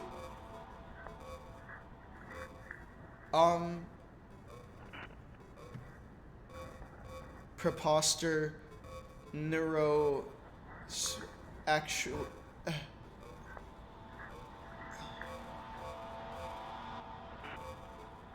burn the car. I can't make sense of this. Ah! Do you like it? I wrote it for you. In case you couldn't tell, the poem is about... more importantly, I've endowed it with my scent. Okay, yeah, so she pissed on the poem. She just R. Kelly'd that piece of paper and handed it to me. See, aren't I the most thoughtful person in the club? I think I'm going to vomit. Oh my god. Not R. Kelly the poem. She did. My mind's telling me no. But the plot device is telling me yes, baby. Well, I don't want to be so scared, but there is something that I have to hit, yes. Oh. Today I cut my skin open for the first time. It was exhilarating. I think I understand how blank redacted feels now. I'm supposed to be the responsible one though, so I don't think I'll be doing it again unless I decide to kill myself. I left a memento of the occasion below. Wow. That's fucking crazy. Okay, everyone. It's time to figure out the festal preparations. Let's hurry and get this over with. Geez, why is the mood so weird today? Look, even Yuri isn't immune to it. Stagnant air is common foreshadowing that something terrible is about to happen. Look, can we just get this done? I'm going to be printing and assembling all the poetry pamphlets. Natsuki, I was thinking, I want to make the cupcakes. Yeah, that. Glad we're on the same page. Yuri, you can, well, it doesn't matter. You can do whatever you want as long as you think it'll help. Monica, I'm not useless, you know. I know that. I already know what I'd like to do. We can run a successful poetry event, without the right kind of atmosphere for the occasion, so I'm going to make decorations and help set up for the nice mood lighting. There, see? That's a great idea. And that gives us all something to do. What about Fabio? Fabio's going to help me. Wait, you? You have the easiest job, Monica. Sorry, but that's just how it is. Like hell it is. What are you trying to pull? I agree with Natsuki. Not only is your work already most suitable for one person, but my task is laborious, and enough to benefit from an extra pair of hands. Mine too. What, your cupcakes? Please. Like you would fucking know. All you care about is dragging Fabio around with you and your stupid books. You and Monica. Hey, I didn't even do anything. Okay, then why not let Fabio decide who he, wants to help instead of abusing your power? I'm not abusing my power. Yes, you are, Monica. Just let Fabio make the choice, okay? Okay, fine. Fine. Jeez. Fabio, I know you're fed up with this too by now. We can just... Natsuki, shut your fucking mouth and let him decide for himself. You shut your mouth. For God's sake, this is never going to end. Just make the choice, okay? Okay. My mouse is not letting me pick Yuri. It's rolling down to Monica automatically. Look at this. I'm gonna try to click Yuri.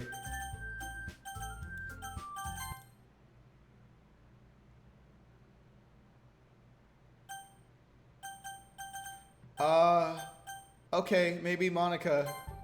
Okay, yay, you picked me! We can meet at your house this weekend. I promise it'll be fun. It's Sunday okay with you? Are you fucking kidding me? That isn't fair at all. It is fair, Natsuki. It's what he chose. No, it's not fair. Giving us all this work and then taking Fabio for yourself. What a shameful thing to do. Yuri, I didn't even give you any work. You decided for yourself. You're just being a little unreasonable here. I'm being unreasonable? Monica, I can't believe how delusional and self-important you are. Pulling Fabio away from me every single time you're not included in something. Are you jealous? Crazy? Or maybe you just hate yourself so much that you have to take it out on others. Here's a suggestion. Have you considered killing yourself? It would be beneficial to your mental health. Yuri, you're scaring me a little. Natsuki, let's just go. I don't think she wants us around right now. See, that wasn't very hard. All I want us to do is spend a little time with him. Is that so much to ask? Yuri follows Monica and Natsuki to the door. Hey, Fabio, Yuri is really something, isn't she? Monica giggles as she pushes her out of the door. Finally. It reminds me of the fucking chocolate guy from SpongeBob. Finally! I've got you right where I want you. I'd like to buy all your chocolate. Fabio, there's no need to spend this weekend with Monica. Don't listen to her. Just come to my house instead. The whole day, just the two of us. Doesn't matter. Doesn't that sound wonderful? Well, there's really something wrong with me, isn't there? But you know what? I don't care anymore. I've never felt this good my whole life. Just being with you is a far greater pleasure than anything I can imagine. I'm addicted to you. It feels like I'm going to die if I'm not breathing the same air as you. Doesn't it feel nice to have someone care about you so much? To have someone who wants to revolve their entire life around you? But if it feels so good, then why does it feel more and more like something horrible is going to happen? Maybe that's why I tried stopping myself at first, but the feeling is too strong now. I don't care anymore, Fabio. I have to tell you, I'm madly in love with you. It feels like every inch of my body, every drop of blood in me is screaming your name. I don't care what the consequences are anymore. I don't care if Monica is listening. Please, Fabio, just know how much I love you. I love you so much that I even touch myself with the pen I stole from you. I just want to pull your skin open and crawl inside of you. Damn, Yuri, you gotta buy me dinner first. God damn it. Oh, shit. Whew, don't threaten me with a good time, miss. You crazy. You reckless for that. Keep going, though. I want you out of myself. I will only be yours. Doesn't that sound perfect? Tell me, Fabio. Tell me you want to be my lover. Do you accept my confession? Oh, hell yeah, I do. You bet your ass I do. Brace yourselves, everybody. Ahahaha. Ahahaha. Ahahaha. Ahahaha.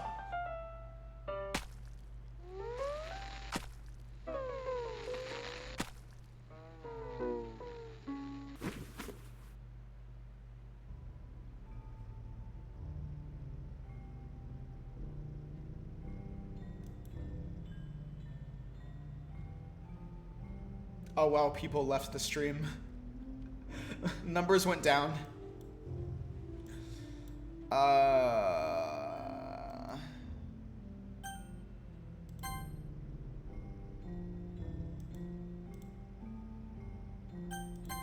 That's right, we have to go through a lot of these.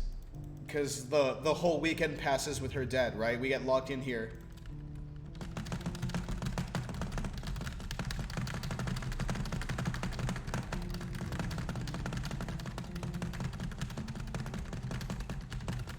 This is kind of upsetting. She really didn't have to do that, but I mean, red is a good color on her. Might want to press skip. Oh, skip. Thank you. I would have done the whole fucking thing. Yeah, because it gets dark, and then her blood congeals over, and everything gets solid, and her body just gets like more lifeless. She's still got that smile on her face, though. I'll give her that. It's a very pretty hair clip as well. Yeah, we get locked in here the whole fucking weekend.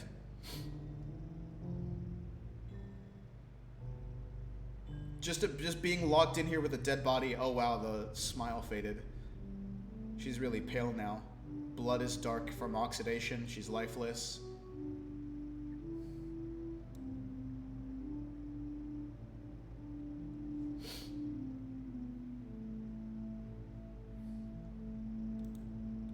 Alright, it's festival time. Wow, you got here before me? I thought I was pretty...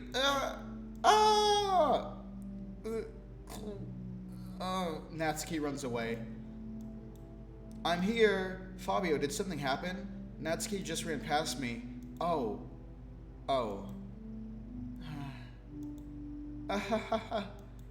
Well, that's a shame. Wait, you were here the entire weekend, Fabio? Oh, geez. I didn't realize the script was broken that badly. I'm super sorry. It must have been pretty boring. I'll make it up to you, okay? Just give me a second. Remove operating system, remove character Yuri, remove character Natsuki. Natsuki successfully deleted. What the fuck? I wasn't expecting to get this far tonight. Just want to have a cupcake real quick. Monica lifts the foil from the tray and takes a cupcake. Oh, so she's deleted already. Seriously, these are the best. I really just have to have one since it's the last time I'll ever get the chance to. You know, before they stop existing and everything. But anyway, I really shouldn't be making you wait any longer. Just bear with me, okay? This should only take a second.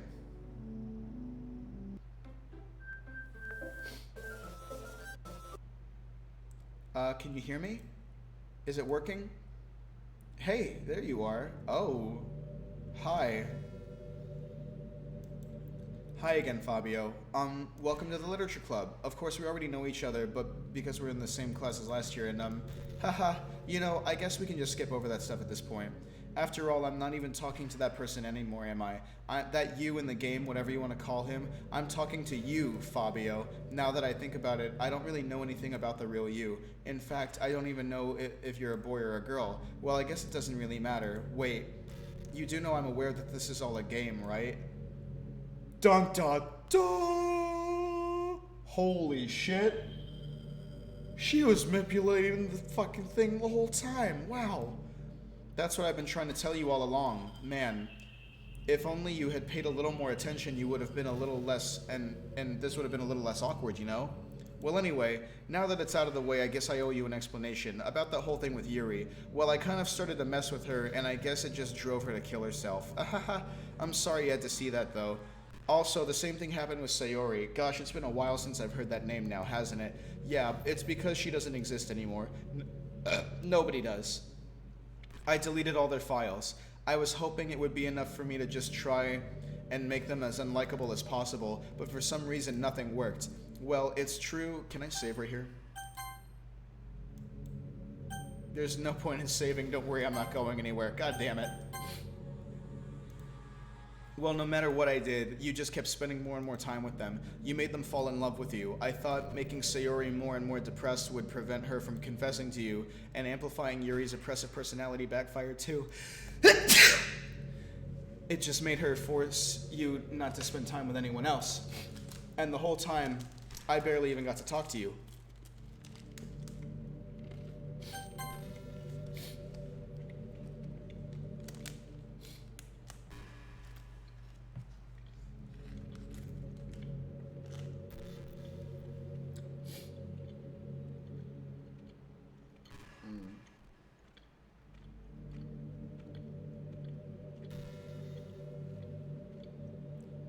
So she's been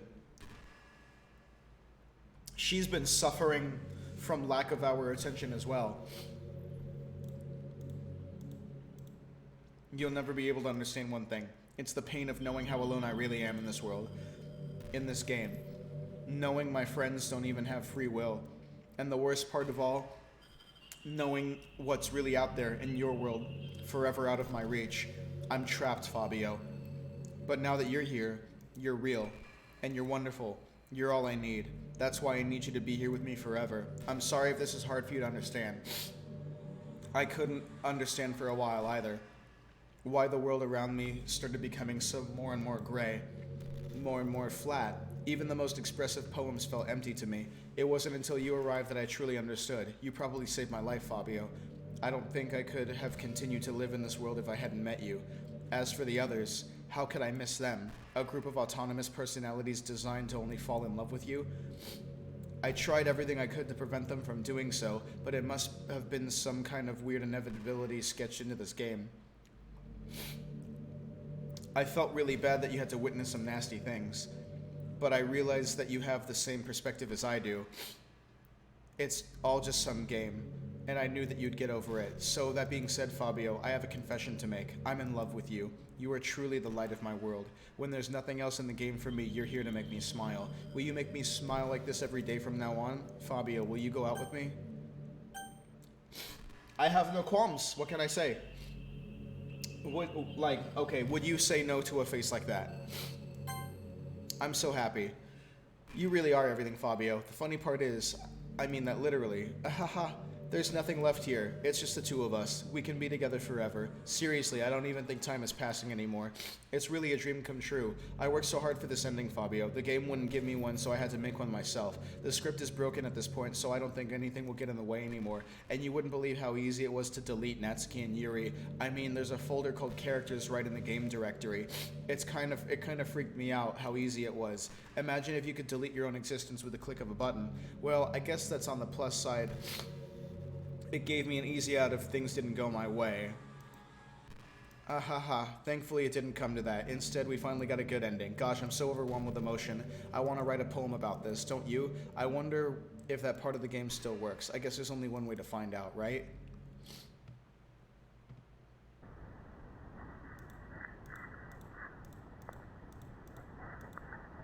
Not really, I guess. I love her little chibi animation, though.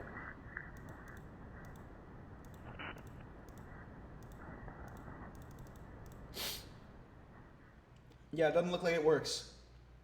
Doesn't look like it works. Did you write a good poem today? Don't be shy, I'd love to see what you wrote. Aw, Fabio, did you write this poem for me? That's so sweet of you. There really is no end to your thoughtfulness. I'm just falling more and more in love with you. But you know, the poem I wrote is also for you. Will you please read it?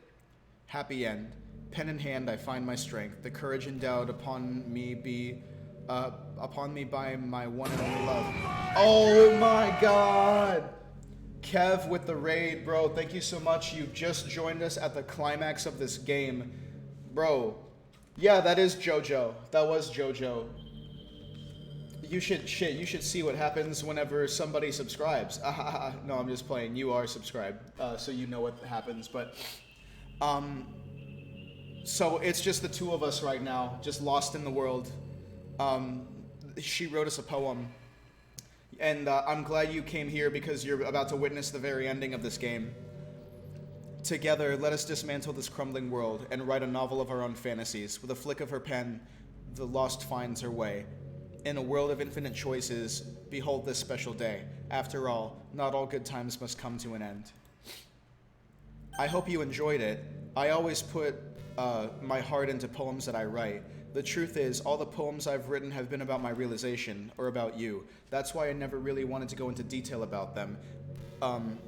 I didn't want to break the fourth wall, I guess you could call it, but I assumed it would be best to be part of a game like everyone else, like that would help the two of us end up together. I didn't want to ruin the game or anything, you know. You might have gotten mad at me, maybe even deleted my character file if you preferred playing without me. Gosh, I'm so relieved. Now we don't need to hide anything anymore. Are you ready to spend the eternity together, Fabio? I have so many things I'd like to talk about. Where do I start? Hold on a second. You're recording this, aren't you? Hi everyone. Bro, she knows I'm fucking streaming. Sorry, I can't exactly read your comments from here, but do you mind telling your friend it's a little bit rude for them to start recording me without warning? I'm sure some people don't mind, but I get really self-conscious on camera. Oh gosh, I feel like I'm being put on the spot now. Let's see. Do you want to see a trick? Because I can't really do much except for a couple things. Are you ready?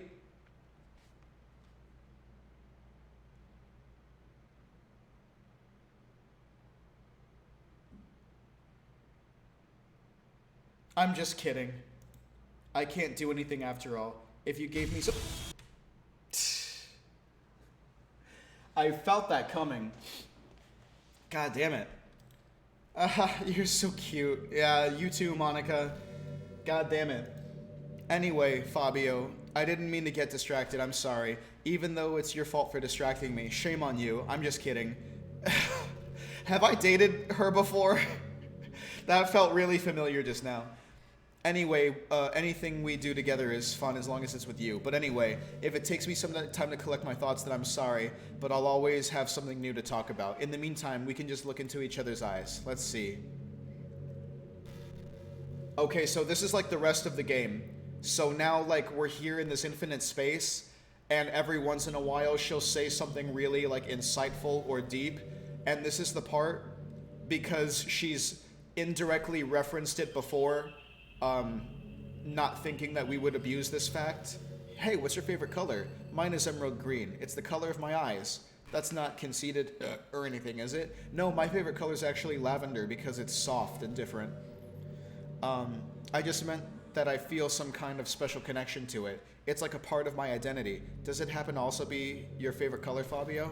It's just a guess, because you've been looking in my eyes for a while now. Yeah, so... Oh, really? Let me Alt-Tab out of here.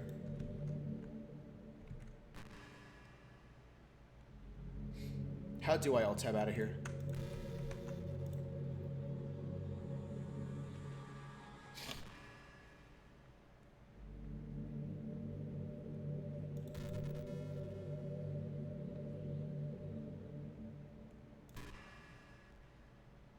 You know, this is just some kind of techie romance game, isn't it? I kind of have to ask, What made you consider even playing this in the first place? Were you that lonely? I feel a little bad for you, but I guess everything worked out perfectly in the end, for the both of us. I got to meet you and you're not lonely anymore. I can't help but feel like this was fate. Don't you feel that way too? Yeah, damn, she got me there. I'm so happy to have this ending together. Okay. We're gonna have an ending, alright, Monica. What am I looking for? Where's Steam? Am I stupid? Split. Where's fucking Steam? By the way, there's something that's been bothering me. You know how this takes place in Japan? Well, I assume you knew that, right? Or at least decided it probably does. I don't think you're actually told at any point where this takes place. Is it even really Japan? I mean, the classrooms and kind of stuff are weird for a Japanese school, not to mention everything is in English.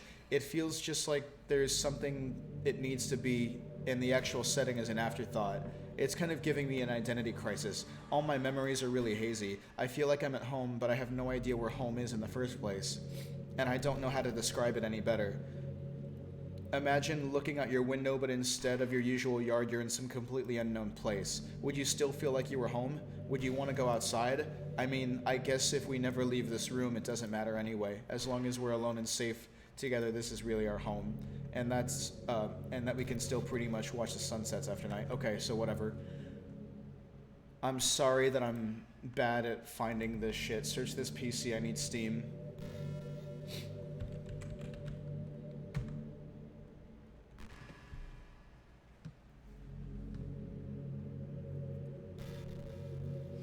You feel cold out there. It's okay. I'm gonna put her on auto so we can just read it.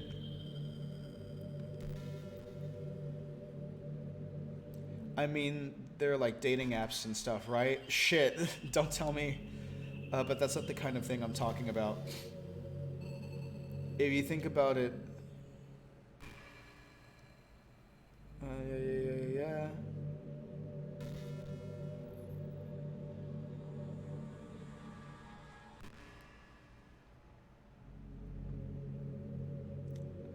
Like, literally, where is my desktop thing for Steam? It's, oh shit, here, I can just do this now.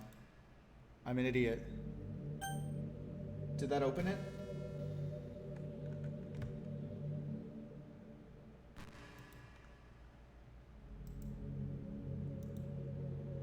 There we go.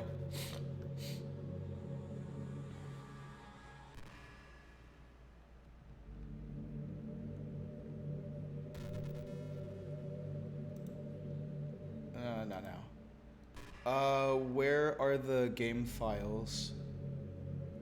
Support? No.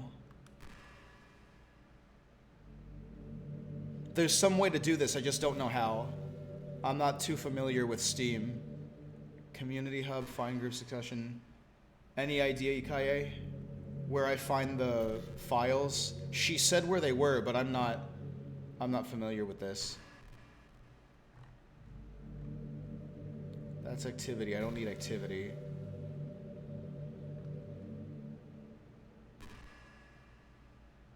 Store page? Oh, okay. Thank you. Properties? Local files. Thank you so much. Wait, no, is that it? Browse.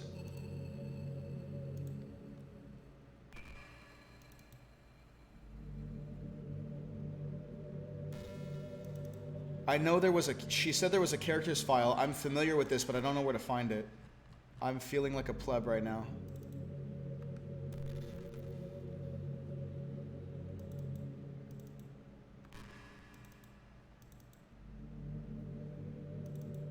Like, I don't know where these take me.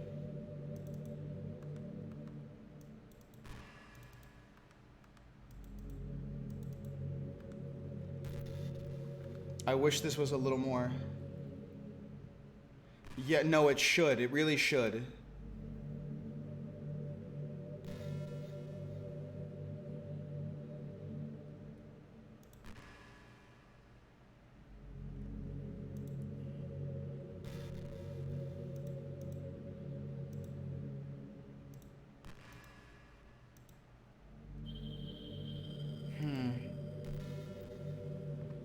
Sorry, everybody. I'm trying to figure this out for you, I promise.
I'll let that think while I play with this. Manage? No. You're right.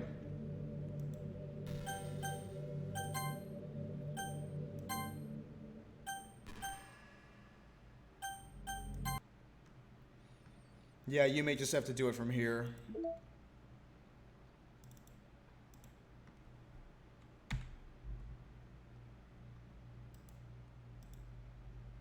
Delete.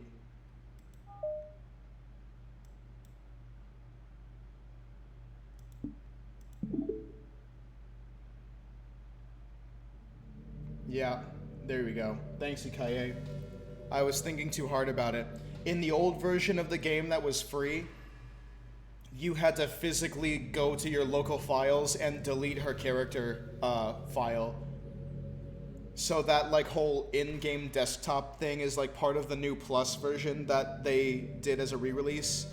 And it was a lot simpler, but I was thinking of the old solution, so sorry for the wait. Yep, there she goes. We deleted her. What's happening? Fabio, what's happening to me? It hurts. It hurts so much. Help me, Fabio. Please hurry and help me. Monica.chr does not exist. Help me.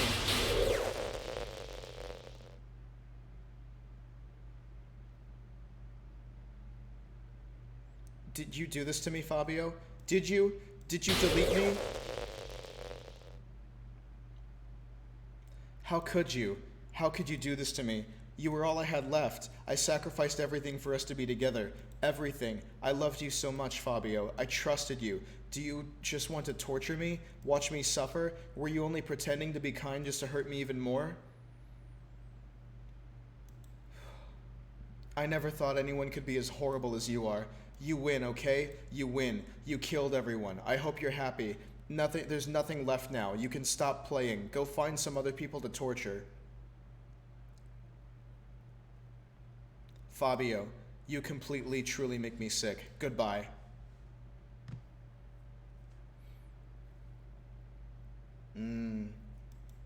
I don't know about all that. I still love you. I can't help it. What's wrong with me? How horrible am I for you to hate me this much? All my friends, I did so many awful things, so many selfish and disgusting things. I shouldn't have done any of this. I'm just messing up a world that I don't even belong in. A world that you wanted to be a part of. I ruined it. I ruined everything. Maybe that's why you deleted me, because I destroyed everything that you wanted. How could I do that to someone I love? That's not love. That's...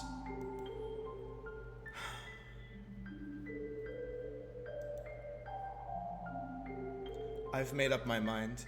Fabio, I know I said that I deleted everyone else, but that was kind of an exaggeration. I couldn't find it in myself to do it, even though I knew they weren't real. They were still my friends, and I loved them all, and I loved the literature club. I really did love the literature club.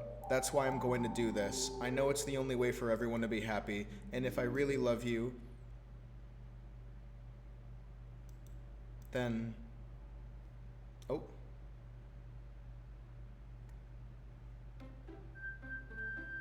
Oh, we just got kicked back to the home screen.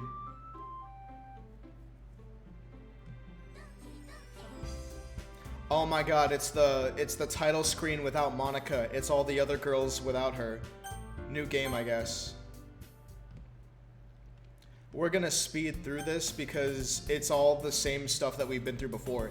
Ordinary day just like any other and blah blah blah. Annoying girl that I grew up with that it's embarrassing to be friends with, but it kind of worked out because, you know, whatever. Been waking up on time, been doing that for a while now, even though we go to school every day, blah blah blah. Yeah, it's implied, so come on, let's go walk. Okay, let's go. By the way, Fabio, have you decided to join a club yet? A club? No, not really. Blah blah blah blah blah. Well, you can always, yeah, whatever. I'll keep it a surprise. Boo, you meanie, blah blah blah. Okay, whatever. The school day is ordinary, over before whatever. Let's see. I recall the room number for the club I saw, blah blah blah. Work at the find the room, timidly open the door in front of me. Hello? Ah, Fabio? What are you doing here? Well, I glanced around the room. Huh? So you're the Fabio that Sayori's always talking about. Thank you for stopping by. It's always a pleasure to meet you, Fabio. We're the literature club. I hope you enjoy your visit. Come on, Yuri. No need to be so formal. He's gonna think we're really strict or something. Sorry, Natsuki.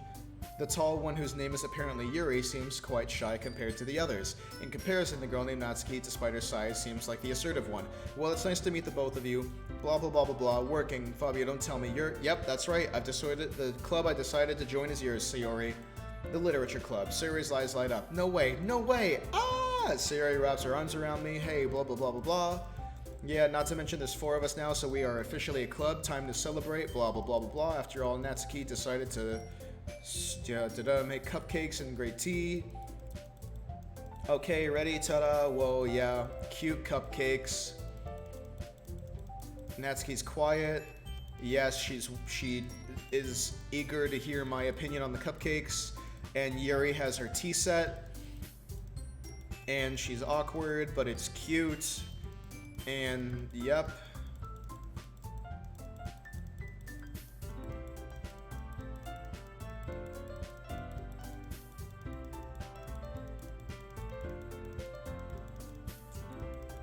Sensing tension, blah blah blah blah blah.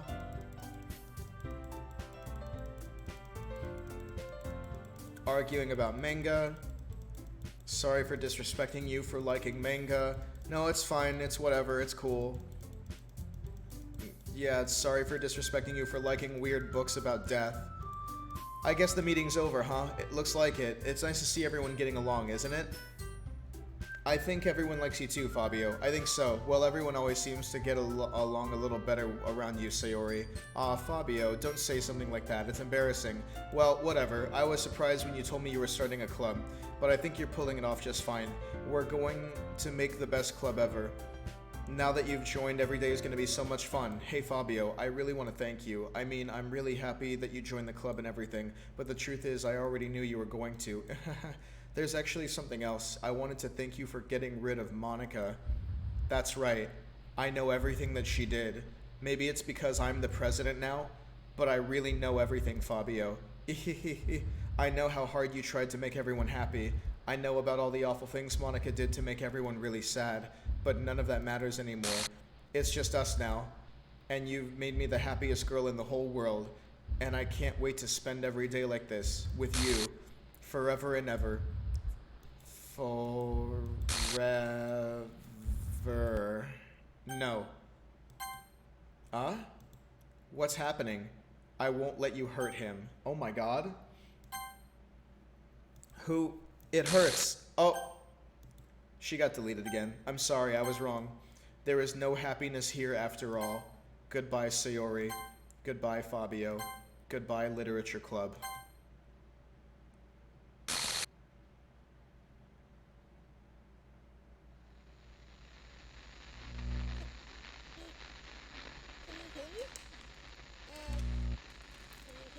Yep.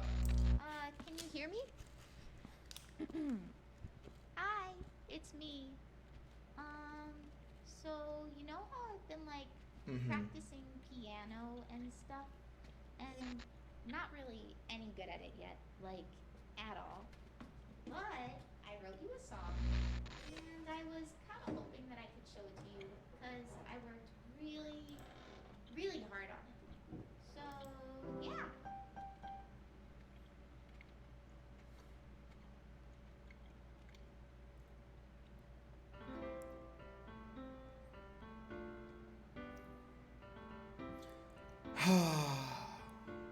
What a wild ride, guys.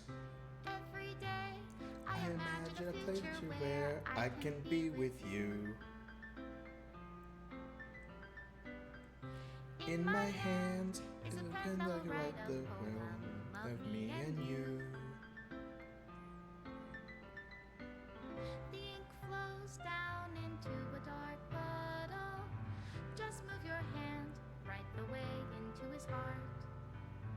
But in this world of infinite choices, what will it take just to find that special day? What will it take just to find that special day? That's Doki Doki Literature Club, everybody. It's one of the endings for sure, and you get the ultimate ending after you unlock all of the others. And there is a lot more content in this game now that it's the Plus version that was re-released. So we'll probably explore more of what this game has to offer with the different storylines. Like, we didn't touch anybody other than Yuri this whole game. Like, Yuri, though, that's why those pictures are the only one that are in color, right? So we have to go through the rest of the story over again and pick all of the different routes to please all of the different people in order to get the ultimate ending. And that's probably something I will pursue off recording. And we'll just do it on stream. It'll be just fun, just us. So for those of you who are watching this on YouTube right now, if you're interested in seeing that, you've got to follow me on Twitch. It's twitch.tv/Fabio Suave. We'll be playing this and a lot more there, so I'd be happy to see you there if you dropped a follow as well. And yeah. There's one really quick ending I could do. Oh, what's that, Ikaye? Is it love if I take your is it love if I set you free? Oh yeah, and then there's that ending. I didn't get that one because I didn't say that I love Sayori whenever she had confessed to us. Then there's the Monica file. Oh yeah, that's right. We can try doing that.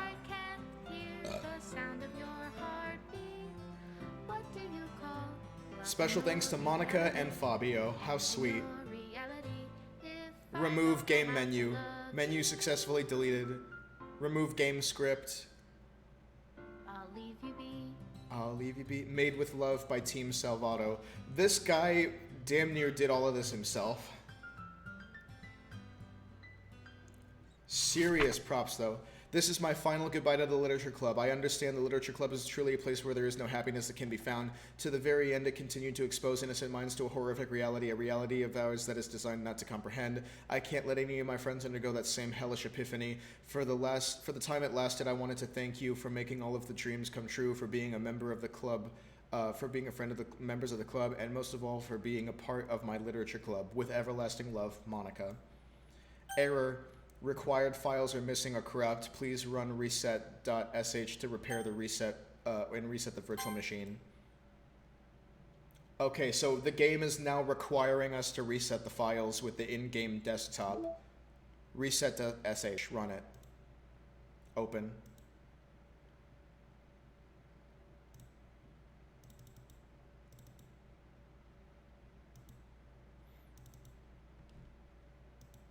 Did that do it?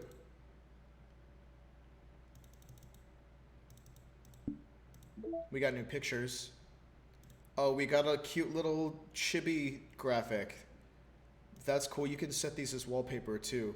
Those are some of the poems that we've read. That's the ending.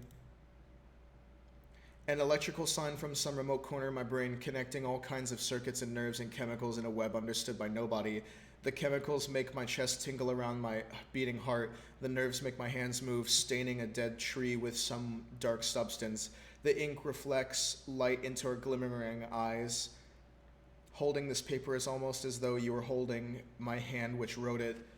Let our emotions stir together until our hearts beat in harmony. Connected to each other, I feel electric. A poem from Monica distributed at special events in the past. Oh, cool. So that was like special DLC. What else is there? We've got Monica's CG, where she's sitting across from us in the Ethereum. There's the secret poems, and it looks like there's a lot more to find. Oh, hey, this is new. Oh, it's alternate, a sketch by David Evelyn to test and compare the different uniform styles. The characters featured are arbitrary designs by David for the purpose of testing the uniform. Oh, so these are just random girls to figure out exactly how they wanted to wear the uniform. That's cool. It looks like, judging by the style, they kind of knew they wanted to make Natsuki off the bat. These kind of like the Yuris, I guess. Oh, wow. Oh, hey, it's a little... Oh, that's so cute. It's a little Halloween artwork. Oh, that's so awesome. I love Yuri as the witch. That's super cute. And Monica as an angel. That's very contradictory. But yeah. The witch got a spell on me. Okay, let me see. Did this work? This is my final goodbye. Okay, no. Require... Oh, please run reset.sh to repair and reset the virtual machine. Maybe if I delete it instead. We got all the music, though.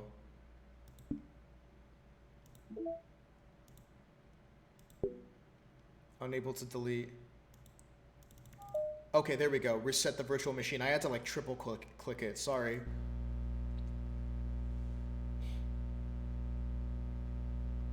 Dude, this shit's crazy. Oh my god.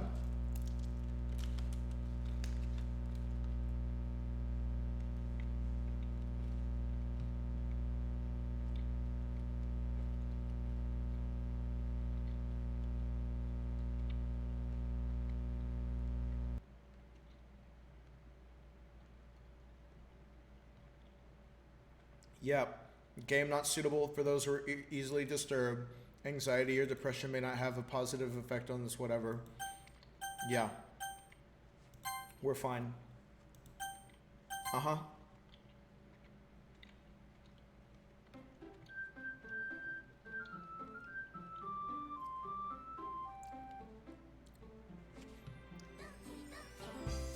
Okay.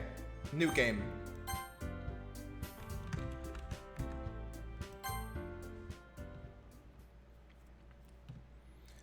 Just an ordinary day, blah, blah, blah, blah, blah. Save. Exit. Okay, so Ikaye said to immediately delete Monica. Are you sure you want to do that? Yep. Oh, unable. Damn it. Oh, I think it won't let me until she's introduced. So... Sorry about that.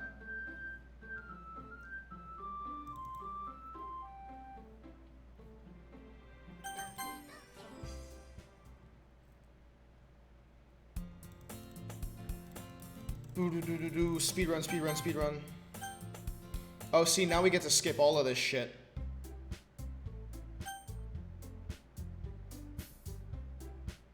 Delete before starting.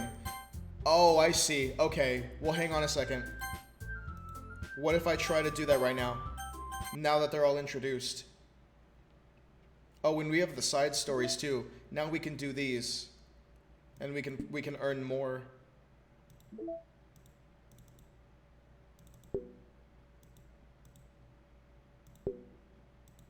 Okay, yeah, you're right. Delete before starting, I guess. How do I do that now, though?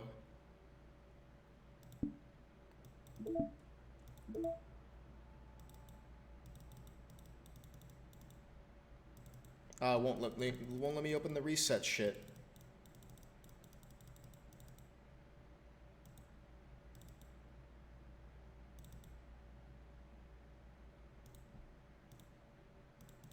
I don't know.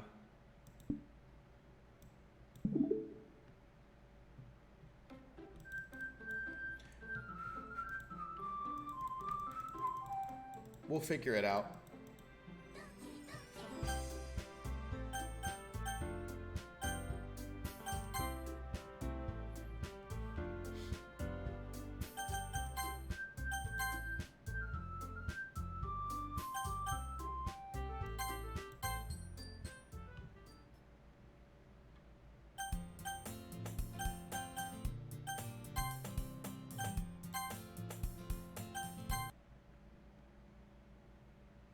This was so much easier in the older version because you, like, the files were literally on your computer.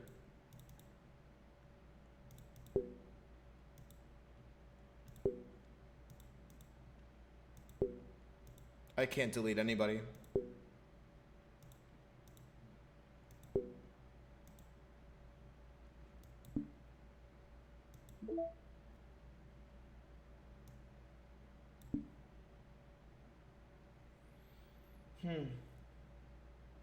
Oh well, we'll figure it out another time. We can figure it out right now, but in the meantime, since it's been nearly 4 hours, I'm going to end my recording. So for those of you who are watching this on YouTube, thank you so much for watching. I really appreciate it. Oh my god! Yo, King Crypto with a party of 6, dude. Welcome, everybody. King Crip Ray, bro. Thank you so much. Good evening, everybody. Welcome. My name is Fabio Suave. You just caught me in the middle of ending my YouTube video, so everybody say bye to YouTube. Bye, everybody. Have a good night. Let me get you guys in here so the chat works. What's up, you guys? You're Doki. You damn right, King Ben. Yeah, okay. Thanks, everybody. I'll see you next time.